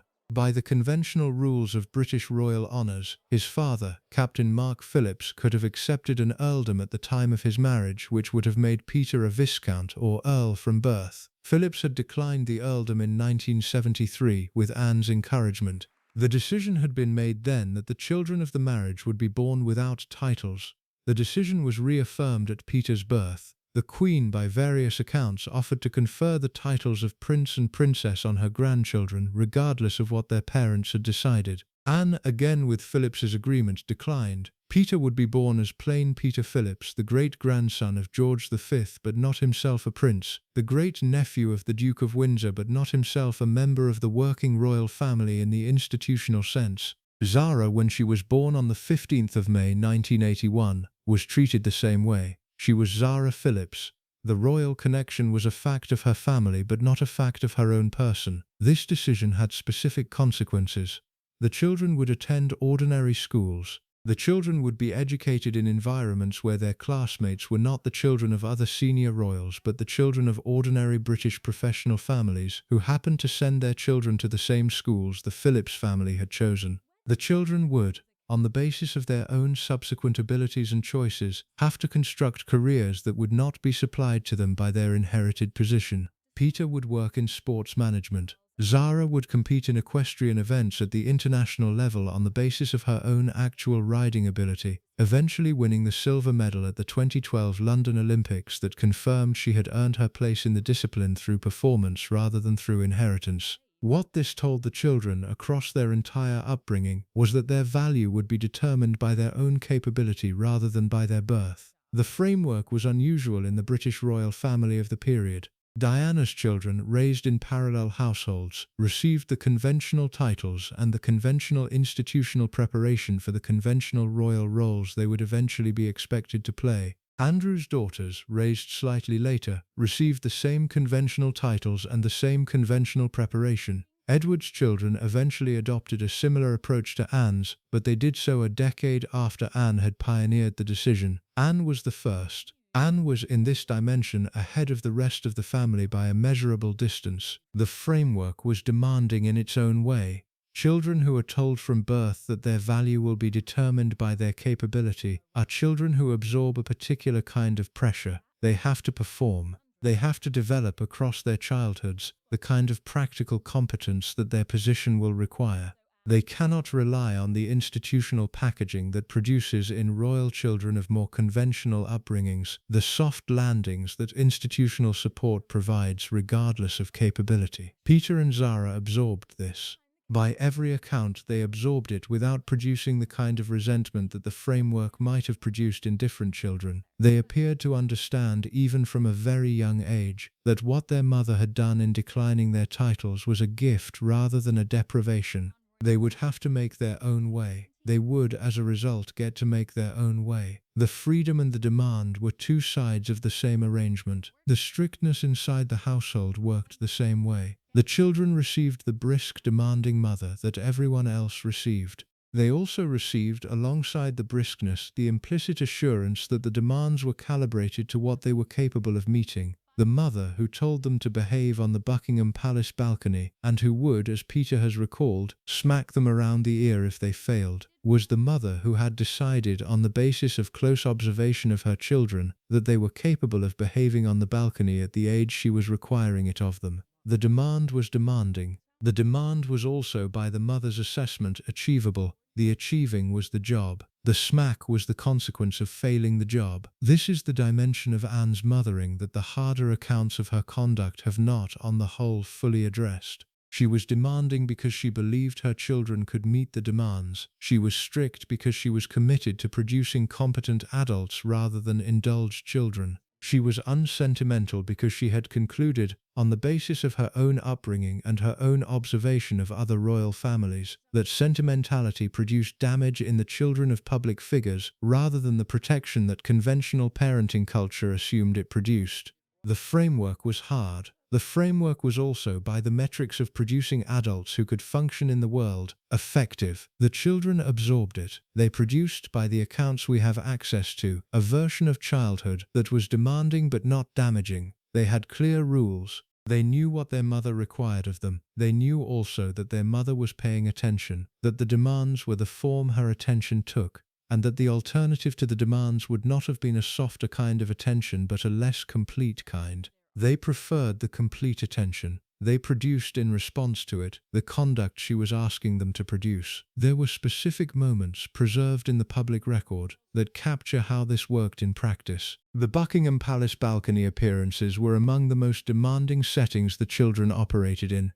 The balcony of Buckingham Palace is the site on royal occasions where the family appears in front of the assembled crowds. The space is small. The exposure is total. The crowds, sometimes numbering in the hundreds of thousands, watch every movement.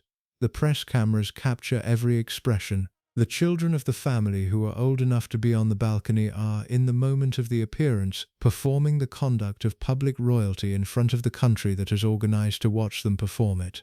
Peter and Zara were old enough to be on the balcony from a very early age.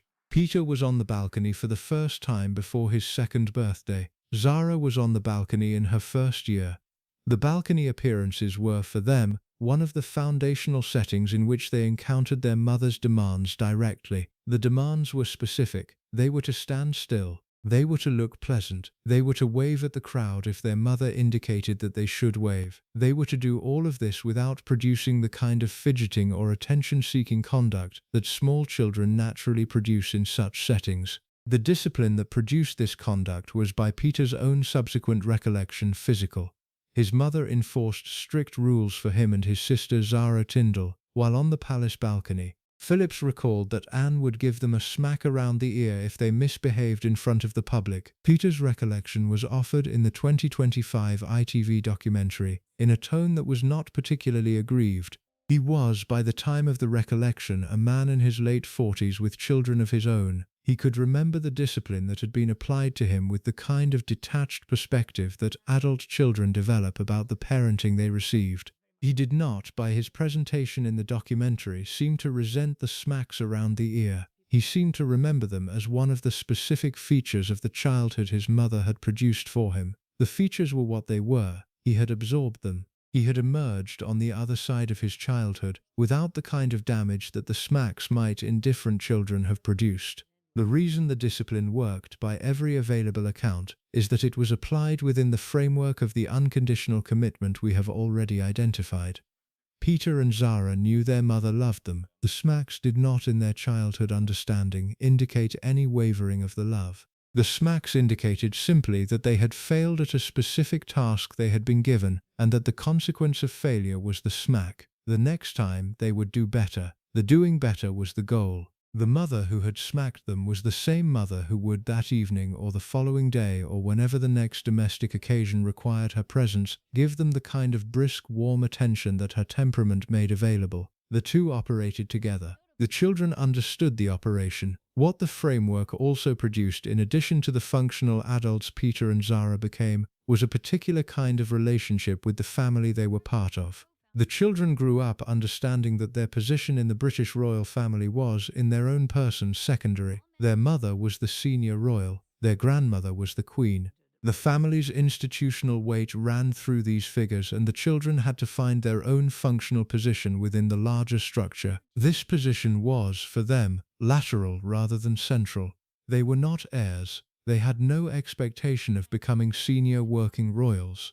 Their function in the family when they reached adulthood would be to serve as supportive secondary figures, appearing at family events, providing the family's broader visible presence at occasions of state, but not participating in the daily institutional work that the senior royals performed. Anne accepted this. Anne preferred this. Her children would have working lives outside the palace. They would marry whom they wanted to marry. They would have private domestic lives that were not subject to the daily institutional pressures the senior working royals had to absorb. The framework she had constructed for them was the framework she had concluded would produce the best outcomes for them as people, and the framework she could justify, by her own internal accounting, as the appropriate use of the institutional resources her position commanded. The relationship between the children and their grandmother, the Queen, operated within this framework in a particular way. The Queen had been, by all accounts, a warm and engaged grandmother to all of her grandchildren. She had a particular gift for the relationship, perhaps because the institutional pressures that had constrained her conduct as a mother were less acute in her conduct as a grandmother. She could relax with her grandchildren in ways she could not always relax with her own children. Peter and Zara benefited from this. They had a grandmother who genuinely engaged with them, who spent time with them, who provided the softer kind of senior family presence that their mother's temperament could not by its nature provide. Peter, in particular, developed a close relationship with the Queen across his childhood and adolescence. He was the eldest grandson. He was, by various accounts, a thoughtful child who responded well to the kind of attention his grandmother could provide. He spent significant time at the various royal residences during school holidays. He absorbed from his grandmother some of the institutional knowledge about the family that his mother had not, by temperament, focused on transmitting. Zara had a slightly different relationship. She was the younger child. She had developed very early the equestrian interests that her mother shared. The bond between Zara and Anne, around horses specifically, was the kind of bond that did not require much in the way of explicit emotional engagement. They rode together. They competed at the same events. They shared the practical world of horses, which had been Anne's preferred world since her own childhood, and which Zara entered as a willing participant in the same world her mother had built her life around. The bond was real. It was not expressed in the kind of explicit emotional language that other family bonds are expressed in. It was expressed in the shared activity. The activity was the relationship. The relationship was, for both of them, sufficient. The Queen Mother, before her death in 2002, was also a presence in the children's lives. She had been their great-grandmother. She had been by every account fond of them in her selective way. The framework she applied to her relationships, which we have examined elsewhere, included the children of Anne in the warm category rather than in the cold one. They had not failed her in any way. They were, in her institutional accounting, family members in good standing. She extended to them the kind of warm great-grandmotherly attention that her temperament made available when she chose to deploy it. What the children received from this larger family structure around their immediate household was the institutional warmth that their mother's particular temperament could not provide directly. They had a grandmother who hugged them. They had a great-grandmother who gave them treats. They had aunts and uncles, the Queen's other children, who functioned as ordinary aunts and uncles in the way ordinary families operate. The mother whose discipline structured their daily lives was operating inside a larger family structure that provided the softer affection she did not provide herself. This is the dimension that by retrospective examination accounts for the children's relatively healthy outcomes. They had Anne. They had also the family Anne was part of. The combination provided the full range of parental and grandparental attention that growing children need. Anne provided the discipline and the standards. The Queen provided the warmth and the institutional context. The Queen Mother provided the small treats and the great-grandmotherly engagement that small children respond to. The combination was complete. No single figure had to provide everything. The family as a unit provided what individual members could not provide on their own. The marriage to Mark Phillips across the children's early years was failing in the ways we have documented. The cross affair was being conducted during the period of Zara's birth and infancy. The household at Gatcombe was by adult standards not a happy household in the conventional sense. None of this by the available accounts registered with the children at the depth that would have damaged them. They had their own concerns, they had their horses, their schools, their daily routines. The adult difficulties operated above their daily attention, in the way that adult difficulties typically operate above the attention of children whose own daily lives are functioning. When the separation came in 1989, the children were 11 and 7. They were old enough to absorb what was happening but young enough to incorporate it into their continuing lives without the kind of damage that older children might have absorbed. The separation was managed by both parents with the kind of practical efficiency that defined Anne's approach to most things. The children continued to see both parents. The household at Gatcombe continued to operate, with Mark Phillips moving to the adjoining Aston Farm property after the divorce was finalized in 1992. The continuity in the practical dimensions of the children's daily lives was substantial. They had two parents who had stopped being married to each other but who had not stopped being their parents. When Anne married Tim Lawrence in December 1992, the children gained a stepfather who was, by every account, a quietly competent presence in their lives. Lawrence did not attempt to replace Phillips.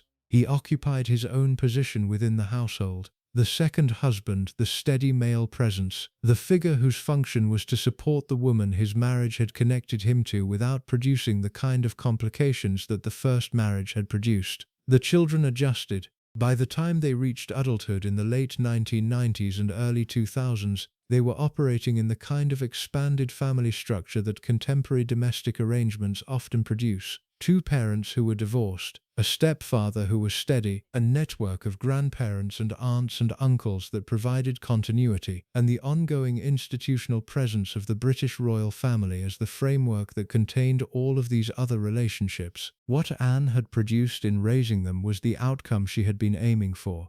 Functional adults who could operate in the world without needing the institutional packaging that other royal children depended on. The framework had been hard. The outcome had justified the framework. The children had absorbed what they needed to absorb, had emerged on the other side, and had built their own lives with the combination of discipline and freedom that their mother's particular approach had produced. This is the dimension of Anne that the rest of this documentary's accounting must include. She was difficult. She was impossible to please in the dimensions where her standards operated. She was merciless when her staff failed her. The palace did not intervene in any of this, and the staff absorbed what they had to absorb across the long decades of her professional life. She was also the mother who produced two of the most functional adult children that the modern British royal family has produced. The two facts have to coexist in any honest accounting. The temperament that produced the difficulties for everyone else was, in the application to her own children, the temperament that produced the better outcomes. The same standards, the same intolerance for fuss, the same brisk demanding attention, applied to children who were inside her unconditional commitment. The framework produced people who could function, applied to staff and photographers and ordinary professional contacts who were not inside the same commitment.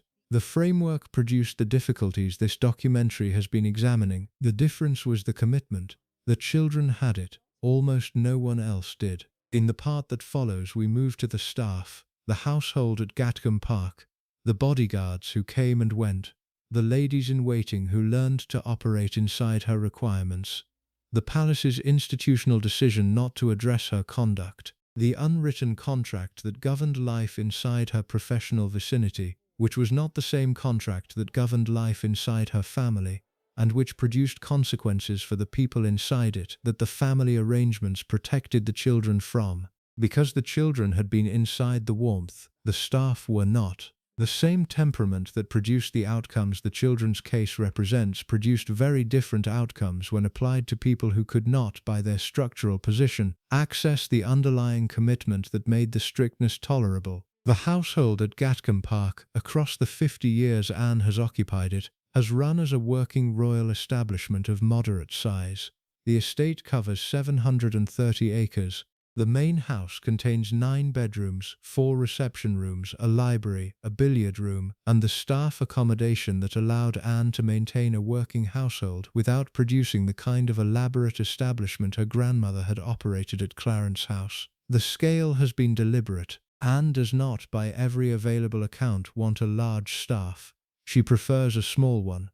The small staff is the kind she can directly manage in the ways her temperament makes available, without the layers of intermediation that larger households require. This preference has produced, across the decades, a particular kind of professional environment. The staff who have worked at Gatcombe in close proximity to Anne have been few enough that they have all individually been within range of her direct attention. The cushioning that operates in larger households, the intermediate layers of senior staff who absorb the principal's reactions before they reach the junior staff, has not operated at Gatcombe. The principal's reactions have reached the staff directly. The staff have had to absorb them directly. The system has not, by design, provided protection for them. The system has produced, in turn, the kind of staff turnover that the household has been quietly known for within the small world of British domestic service. The personal staff, the bodyguards, the personal assistants, the dressers, the various functional figures who interacted with Anne in close daily proximity, have come and gone in numbers that, examined in retrospect across the 50 years of her career, exceed the turnover at any comparable senior royal household. The bodyguards alone have constituted a documented case study. Anne has, since the 1974 kidnapping attempt that ended Inspector Beaton's tenure with her detail, run through bodyguards at a rate that the Metropolitan Police has had to accommodate without producing the kind of public discussion that would have made the rate visible to the British media. Some of the bodyguards have left for the conventional reasons: promotions, retirements, the natural movement that Metropolitan Police careers produce. Others have left because the assignment had become, in their own professional assessments, untenable. They could not continue. They asked to be reassigned. The reassignments were granted. The next bodyguard arrived and began in turn the process of calibrating himself to her requirements. The cross case we have already examined was distinctive in its specifics, but the broader pattern of bodyguard turnover that contained the cross case was not distinctive. Bodyguards have moved through Anne's detail at irregular intervals across the decades. Each transition has been managed quietly. The Metropolitan Police, in cooperation with the palace, has not produced public records of the reasons for the various reassignments. The pattern has been visible only to the small world of professionals who track such things: the senior officers in the Royalty Protection Branch, the palace officials whose responsibilities included the management of royal protection arrangements, the small handful of journalists who paid attention to the staffing details that the palace did not draw attention to. What can be said with reasonable confidence is that Anne has been a difficult principal to protect. The protection was difficult not because of any external threat that distinguished her from other senior royals, though the 1974 incident had elevated her threat profile somewhat, but because of the working conditions that protection officers operating in close proximity to her had to manage. The conditions were demanding. The principal was demanding. The professional standard she required was the kind of standard that some officers could meet and some could not. The ones who could meet it stayed. The ones who could not transitioned out. The same pattern operated in slightly different forms across the rest of the household. The ladies-in-waiting who served Anne across the decades operated under a specific institutional arrangement. They were not in the sense that the Queen Mother's ladies-in-waiting had been the close personal companions whose decades-long service produced the kind of intimate working relationships that defined the Queen Mother's household. Anne did not want close personal companions. She wanted functional support staff who could perform the practical duties of accompanying her on engagements, managing the correspondence, providing the institutional support that her position required. The ladies-in-waiting performed these duties. They rotated through the role on a more standard basis than the lifetime appointments her grandmother had preferred. They came in, they served their period, they moved on. The system produced, by every available account, the kind of professional service that Anne required. The system did not produce on any meaningful scale the kind of intimate institutional knowledge that the longest-serving members of other royal households accumulated. Anne preferred this. She did not want her ladies-in-waiting to know her. She wanted them to perform the work. The work was the relationship. The intimate knowledge that other principals tolerated as a feature of long service was, in her view, an unnecessary intrusion that her temperament did not require. This had a specific consequence for the documentary record. The ladies-in-waiting who served Anne across the decades have produced very little in the way of subsequent disclosures about her. The Queen Mother's household, by contrast, has produced, across the years since her death, the kind of slowly accumulating disclosures that allow the historical record to be assembled. Anne's household has not produced equivalent disclosures. The ladies-in-waiting did not on the whole accumulate the kind of intimate institutional knowledge that would have produced disclosure-worthy material. They had served, they had moved on, they had not been close enough to produce the kind of accounts that close service produces. What the documentary record has, instead, is the accumulation of small disclosures from the various people who came into professional contact with Anne across more limited periods: photographers, journalists, domestic staff who worked at the various royal residences during periods when Anne was present, bodyguards who served their stints and produced after retirement the kind of measured recollections that allowed historians to assemble a picture of what working in her vicinity actually involved. The picture has been built piece by piece. The pieces taken together produce a coherent account of a working environment that was demanding in specific identifiable ways, and that the palace had decided not to modify.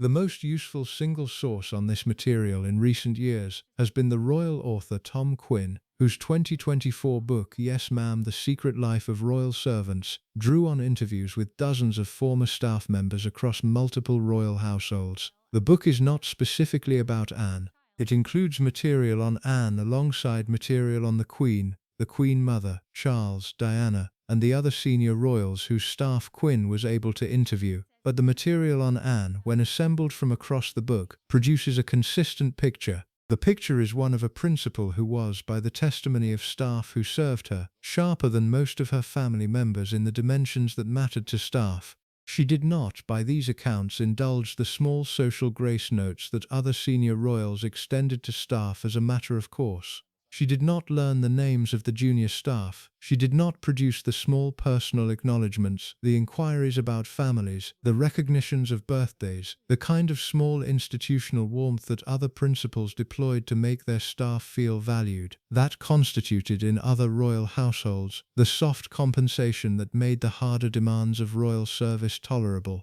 This was not a failure of attention on her part. She was capable of attention. She had decided that the attention she had available would be directed at the work rather than at the staff who supported the work. The work was the priority. The staff were the means by which the work was accomplished.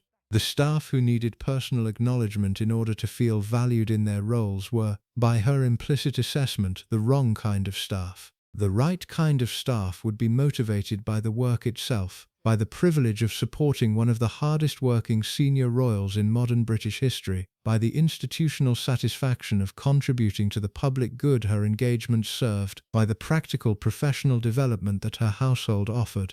This framework worked for some staff. It did not work for others. The ones for whom it did not work transitioned out of the household. The ones for whom it worked stayed. The selection process, conducted across the decades through the natural attrition of staff who could not absorb the conditions and the retention of staff who could, produced the household composition that operated at Gatcombe at any given moment. The royal photographer who recalled checking his life insurance before assignments was operating in the same framework. He was not, by his role, a member of Anne's household staff. He was a working professional whose job brought him into regular contact with her. His professional preparation, however, included the same calibration that her household staff had to perform. He had to be ready for the dismissals. He had to be prepared for the sharpness. He had to develop across his own working career the kind of professional resilience that allowed him to continue producing the photographs his employers required while absorbing the conditions Anne produced for the people who took those photographs. The life insurance line was metaphorical. He had not actually checked his life insurance, but the metaphor captured something accurate about the working preparation his role required. He was treating each assignment as the kind of professional engagement that demanded internal readiness for the worst possible outcome. The worst possible outcome being run over by Anne's carriage, in the most extreme case the photographer had personally experienced, was unlikely on any given day. But it was sufficiently within the range of possible outcomes that the photographer's preparation had to include the readiness for it. He prepared accordingly. He survived his career. He produced the photographs his employers paid for. He retired with the stories he eventually told. What is striking about all of these accounts, when examined together, is the consistency of the institutional response from the palace. The palace had been aware across the decades of what working with Anne involved. The palace had received the reports from the bodyguards who could not continue. The palace had heard, through the various channels that royal management operated through, the small daily complaints that the staff who interacted with her produced. The palace had observed, through its own internal monitoring, the patterns this documentary has been describing. The palace had not intervened. The non-intervention was a deliberate institutional decision. It was not an oversight. The palace, in the broad sense, meaning the senior courtiers who managed the working operations of the royal family across the second half of the 20th century and the first quarter of the 21st, had concluded, on the basis of their cumulative assessment of the situation, that addressing Anne's conduct was not a productive use of institutional resources. The reasons for this conclusion can be reconstructed. The first reason was practical. Anne was, by every measurable standard, the most productive working royal in the family. She did the work. She did more of it than anyone else. She did it consistently, year after year, decade after decade, without producing the kind of public scandals that the rest of her siblings produced in their own different ways. The institutional value she generated was substantial. The cost of her producing it, the staff difficulties, the press friction, the small accumulation of unhappiness among the people who served her, was, by the palace's accounting, a smaller cost than the value warranted. The second reason was structural. Modifying Anne's conduct, in the dimensions that produced the difficulties for staff, would have required the kind of direct conversation that the British royal family did not, in its operational culture, have available to it. The senior figures of the palace did not have the standing to tell a senior member of the royal family how to treat her staff. The queen, who would have had the standing, did not have the temperamental inclination. The queen mother, who might have had the inclination if she had been alive for most of Anne's career, had her own framework about staff management that did not align with what reform of Anne's conduct would have required. There was, in the family, no figure positioned to deliver the kind of intervention that would have been required to produce change.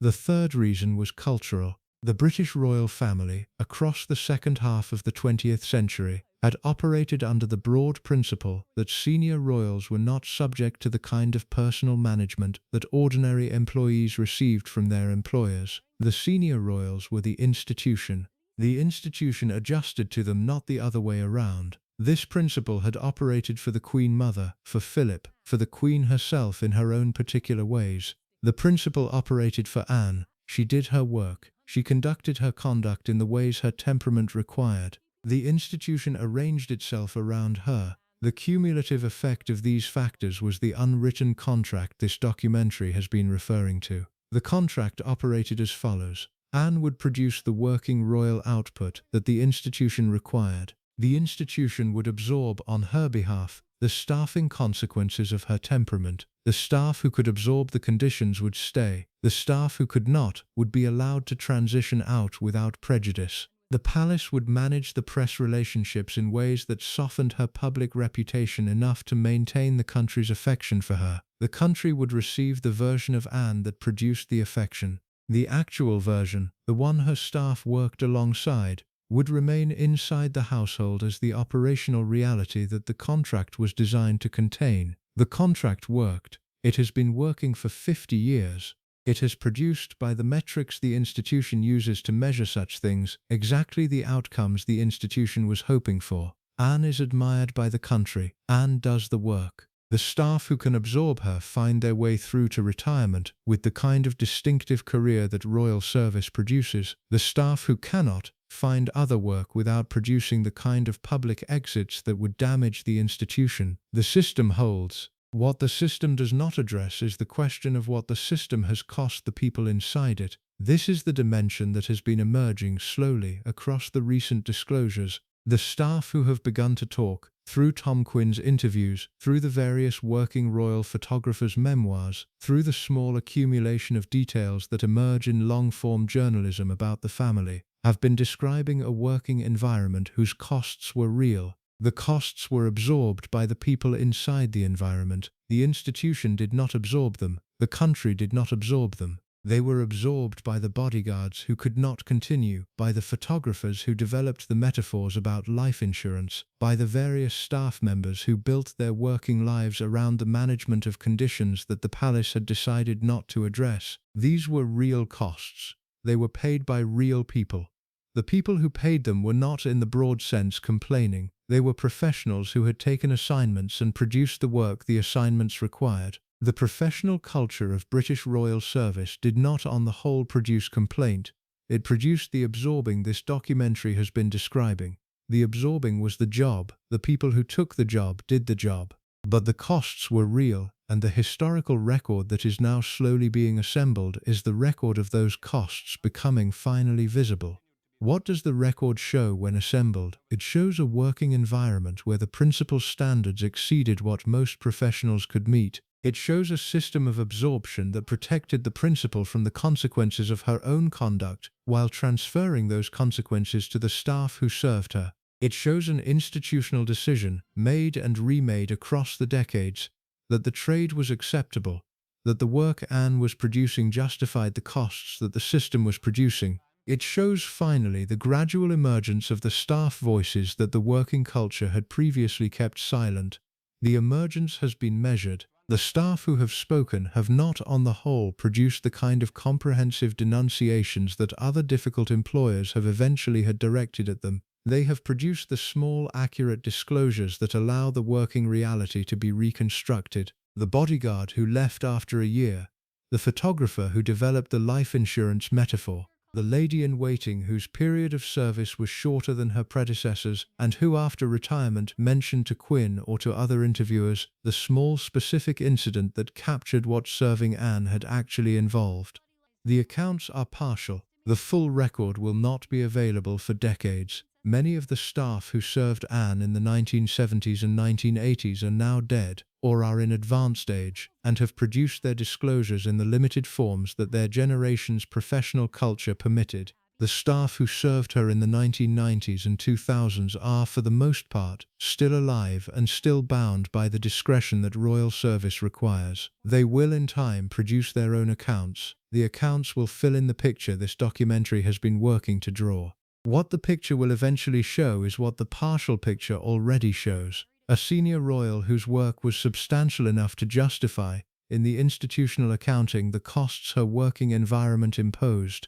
A staff who absorbed those costs across decades because the institutional culture required them to. A palace that had decided with the same considered consistency it brought to all of its decisions about senior royals, that addressing the situation was not within its operational range. A country that loved the resulting figure, and a working class of professionals who had built the figure's public reputation through the quiet absorption of everything the figure could not absorb herself.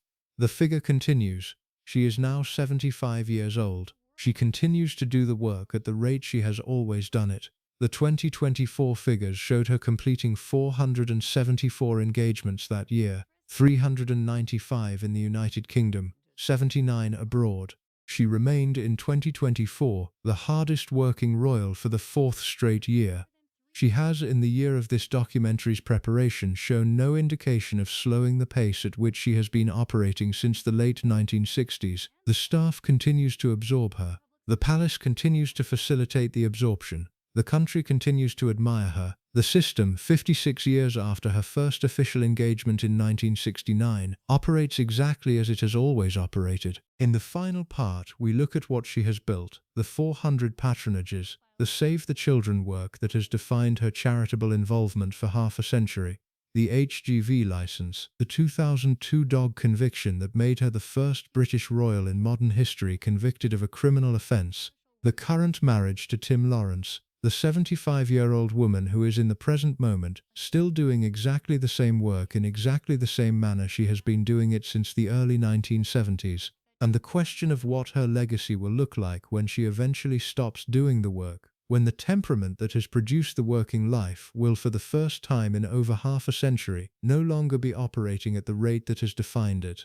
Because the woman this documentary has been examining is not in any conventional sense going to soften with age. She has not softened across the previous 5 decades. She is unlikely to soften across the next one. The temperament will continue. The work will continue. The staff who serve her will continue to absorb what they have always absorbed. And eventually, when she does stop, the country will discover what it has lost. The discovery will be in some way that the country has not yet fully prepared for, the kind of reckoning that her father's death produced when it came in 2021.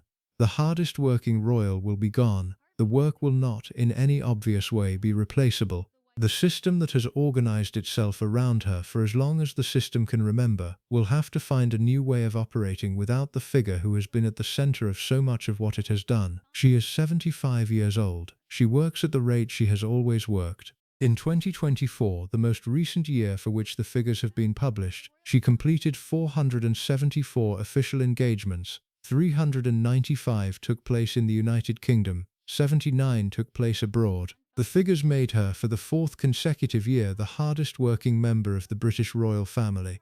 The closest competitor that year was her brother, the King, who completed considerably fewer engagements while managing his cancer treatment. The next closest was the Princess of Wales, also reduced by her own cancer treatment. The royal family in 2024 was operating at reduced capacity across most of its senior members. Anne was the exception. Anne worked through the year as she had worked through every other year of her adult life. She worked through her own injury. In June 2024, she suffered a head injury at her Gatcombe Park estate. The exact cause was unclear at the time and remained unclear afterward. She had, by various accounts, suffered short-term memory loss and could not recall what had happened. She was hospitalized briefly. She recovered. All we understand is that she cannot remember the incident, royal author Katie Nicholl told Entertainment Tonight at the time. Obviously, she has been asked about what happened, and she simply can't remember, which suggests that she probably blacked out at the time of the event. The royal world watched the hospitalization with the particular concern that the family's then current circumstances required. The king had cancer, the Princess of Wales had cancer, the Princess Royal had a head injury and possible concussion. The senior working royals were being reduced all at once in ways that produced genuine institutional anxiety about the family's working capacity for the months ahead. Anne was discharged within a week. She returned to her engagements as soon as the medical guidance permitted. The injury that would have produced in most 73-year-old women a period of significant rest and reduced activity produced in her the briefest of pauses before the resumption of the work she had been doing without interruption since 1969. This is the framework that has defined her entire adult life. Work first, personal considerations second. The body's requirements absorbed without complaint and incorporated where necessary into the continuing performance of the duties she had committed herself to. The framework is the framework her father gave her. The framework is the framework she has applied, without modification, for 56 years. The work she has done across those years can be quantified. The patronages number over 400. They include Save the Children, which she has served as president since 1975, years of sustained engagement with one of the largest children's charities in the world. They include the Royal Yachting Association, the British Olympic Association during her own competitive years, the Royal Caledonian Hunt, the Royal Lifeboat Institution, hundreds of smaller organizations whose patronages she accepted across the decades and continued to support across the long span of her career. The work has been substantive in addition to being voluminous. The Save the Children work in particular has involved more than the ceremonial appearances that other royal patronages typically involve. Anne has travelled repeatedly to the field locations where Save the Children operates, to refugee camps, to disaster zones, to the kinds of difficult environments that most public figures of her position do not visit. She has gone to places where there has been no press coverage and no political benefit and no family advantage in her presence. She has gone because the work has required it. She has gone because the framework that has organized her life has held that going was part of what the patronage involved. This is the dimension of her work that the harder accounting of her conduct has to acknowledge. She has not been a ceremonial figure who attached her name to causes for institutional decoration. She has been a working patron who has absorbed, across half a century, a significant share of the actual work the patronages have required. The metric of patronages alone, 400 plus, does not capture the depth of the engagement she has brought to many of them. The depth has been real. The work has been done. The causes she has supported have been better off for her support than they would have been without it. She has also done the unglamorous work that other senior royals have not done. In 1974, she became the first member of the royal family to obtain a heavy goods vehicle driving license. She had decided in the months following the kidnapping attempt that she should be capable of operating commercial vehicles in the kind of emergency where royal protection might fail her again. I was considering earning my living by driving, and with my HGV license, I don't mind spending time on my own behind the wheel. The license was characteristic. It was not a publicity stunt. It was, by Anne's own account, a practical decision based on her assessment of what useful capabilities she should possess. She had concluded that the ability to drive a heavy commercial vehicle was a useful capability. She had obtained it. She had, by every available indication, never actually driven a heavy commercial vehicle for commercial purposes. But the capability existed. She had built it into her own personal repertoire because her assessment had concluded that capability of that kind was the kind of capability a person of her circumstances should have. She has also been, in 2002, the first British royal in modern history convicted of a criminal offence. The case involved one of her dogs, an English bull terrier named Dottie, who attacked two children in Windsor Great Park during a walk. The children, aged 7 and 12, were bitten before Anne and her husband Tim Lawrence could intervene. The case was prosecuted under the Dangerous Dogs Act. Anne pleaded guilty. She was fined £500 and ordered to pay £148 in costs. The conviction made her, by the strict legal definition, a criminal offender. The status was unusual for a senior member of the royal family. The status was, by Anne's own response to the case, absorbed in the same way she had absorbed everything else. She had been responsible for the dog. The dog had attacked the children. The legal consequence of the situation was the consequence she had to accept. She accepted it. She paid the fine. The case concluded. The dog was not put down. This is a small detail that tells you something about her. The Dangerous Dogs Act would have permitted, in cases of this kind, the destruction of the offending animal. Anne refused. She had concluded that Dottie's behavior, while serious, did not warrant the dog's destruction. She accepted the legal consequence to herself rather than transferring it to the dog. The dog continued to live at Gatcombe. The dog died of natural causes some years later. The current marriage continues to provide the steady domestic foundation that the second husband has provided since 1992. Tim Lawrence, now 70 years old, has spent 33 years in the position of Anne's husband without producing any of the difficulties that the first husband produced. The marriage has been, by every available account, genuinely happy. They share interests. They share the working farm at Gatcombe. They share the kind of practical companionship that two adults of their generation and class have built around the ordinary domestic tasks of country life. They eat dinner together on trays in the living room rather than in the formal dining room.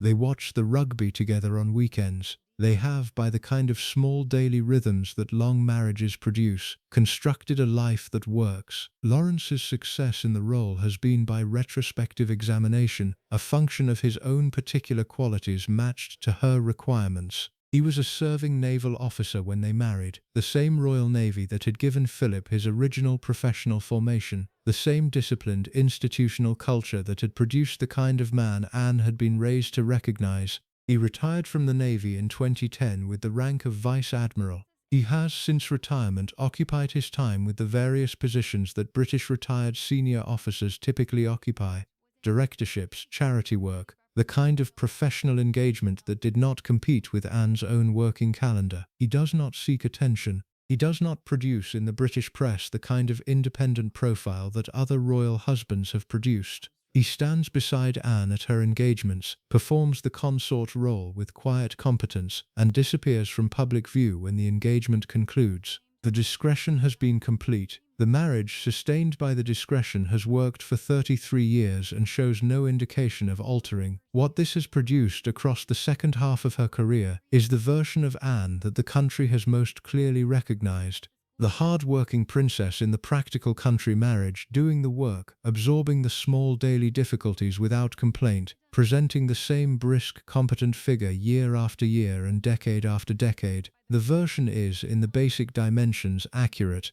It is what the country has seen. It is what the press has reported. It is what her own conduct, sustained at the rate she has sustained it, has continued to produce. What the version omits is the texture of the work environment that has produced it. This is the closing meditation that the documentary has been working toward. Anne has produced, across her 56 years of public service, a working life of unusual substance. The substance has been real.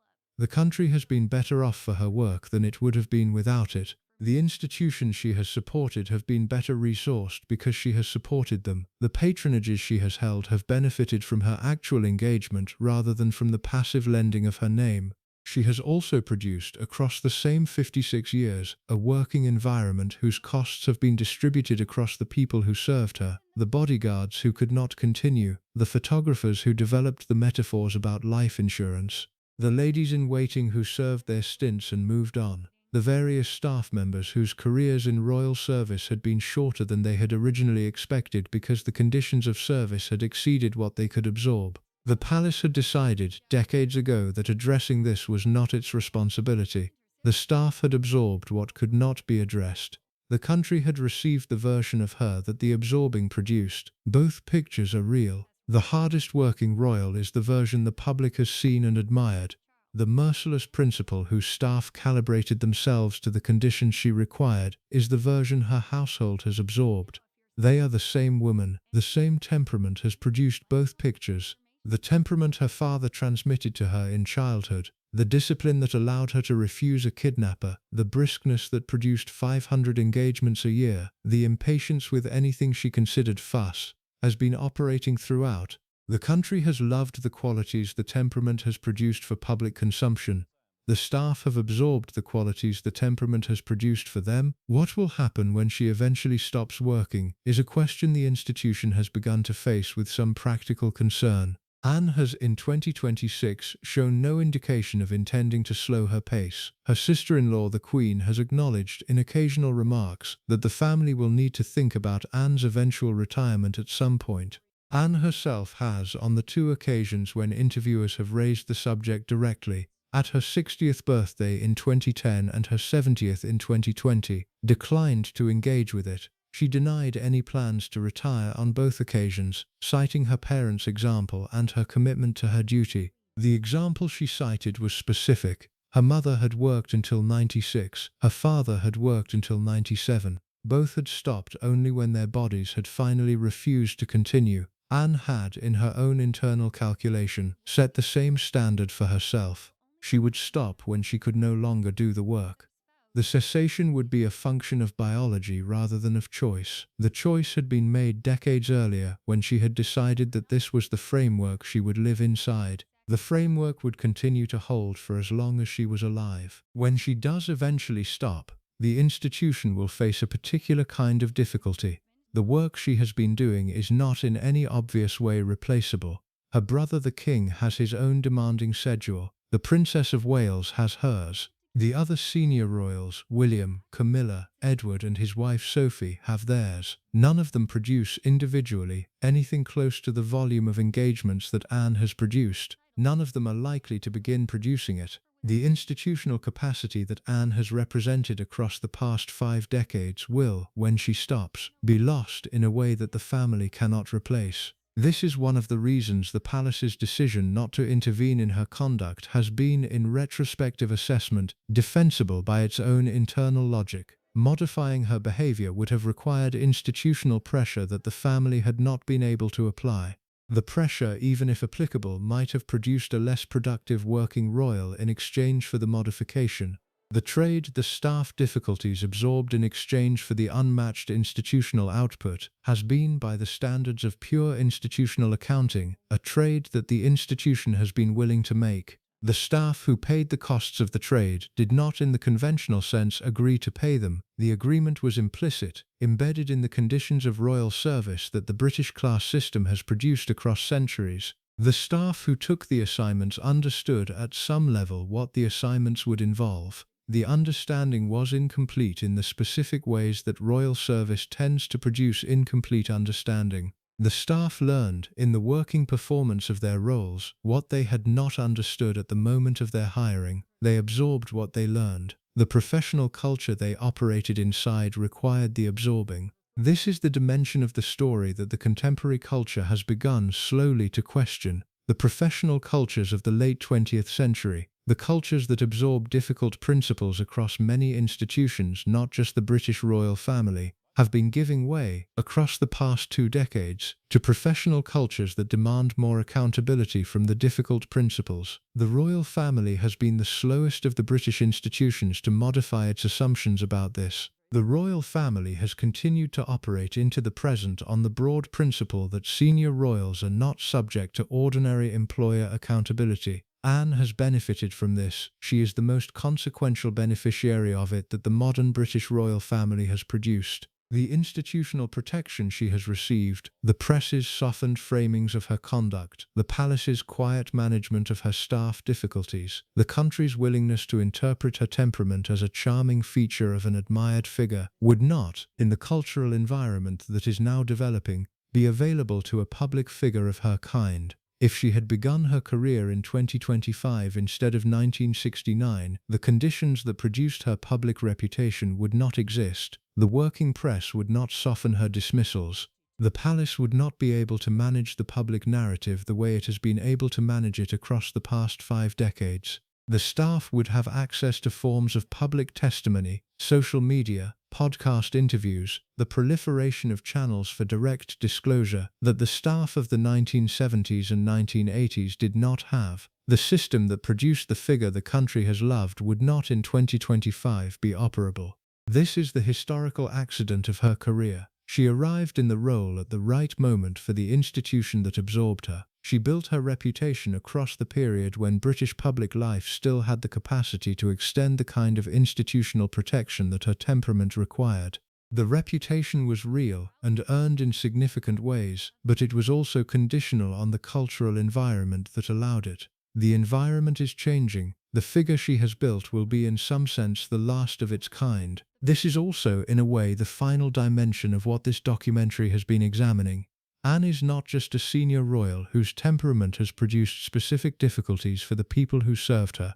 She is a senior royal whose entire public existence has depended on a particular configuration of British institutional culture that no longer fully exists and that will not exist for the senior royals who come after her. She is the last figure of her kind because the system that produced her is the last system of its kind. When she stops, what stops with her is not just the working capacity of one extraordinary woman. What stops is the institutional capacity to produce figures like her at all. The country will discover, when she stops, what it has lost. The discovery will be, in some way, the kind of reckoning that her father's death produced when it came in 2021. The hardest working royal will be gone. The work will not in any obvious way be replaceable. The system that has organized itself around her for half a century will have to find a new way of operating without the figure at its center. The staff who served her will, over the decades that follow her stopping, finish releasing the disclosures that this documentary has been working from. The disclosures will fill in the picture. The picture will in time become the historical record. The country will read the historical record and will face more directly than it has yet faced the question of what the woman it loved had actually been. She had been the hardest working royal of her generation. This is real. This is undeniable. The work was substantial. The country was better off for it. She had also been the principle her staff calibrated themselves to absorb. The palace had decided not to address this. The staff had absorbed it. The temperament her father transmitted in her childhood had operated for 56 years, expressed with the same brisk consistency in every working setting she had occupied, producing the same effects on the same kinds of people in the same predictable ways. Both of these were her. Neither cancels the other. The institution that built her and the country that loved her had both decided, with the same institutional consistency, that the trade was acceptable. The staff who paid the cost of the trade had absorbed it because the institutional culture required them to. The records they have produced in the years that some of them have begun to be free to produce them are the records that this documentary has been built from. She is still working. As of the year of this documentary's preparation, she has shown no indication of stopping. The temperament continues, the work continues, the staff continue to absorb what they have always absorbed. The system continues to operate exactly as it has operated since 1969. When it stops, the country will know what it has lost. When it stops, her staff will finally be able to say what they could not say while she was still requiring them to absorb what she could not absorb herself. When it stops, the historical record that has been slowly accumulating will be at last complete. That is the story this documentary has been about. That is the woman her staff served for 56 years. That is what the palace, watching all of it across the same 56 years, decided not to address. Thanks for watching the full documentary.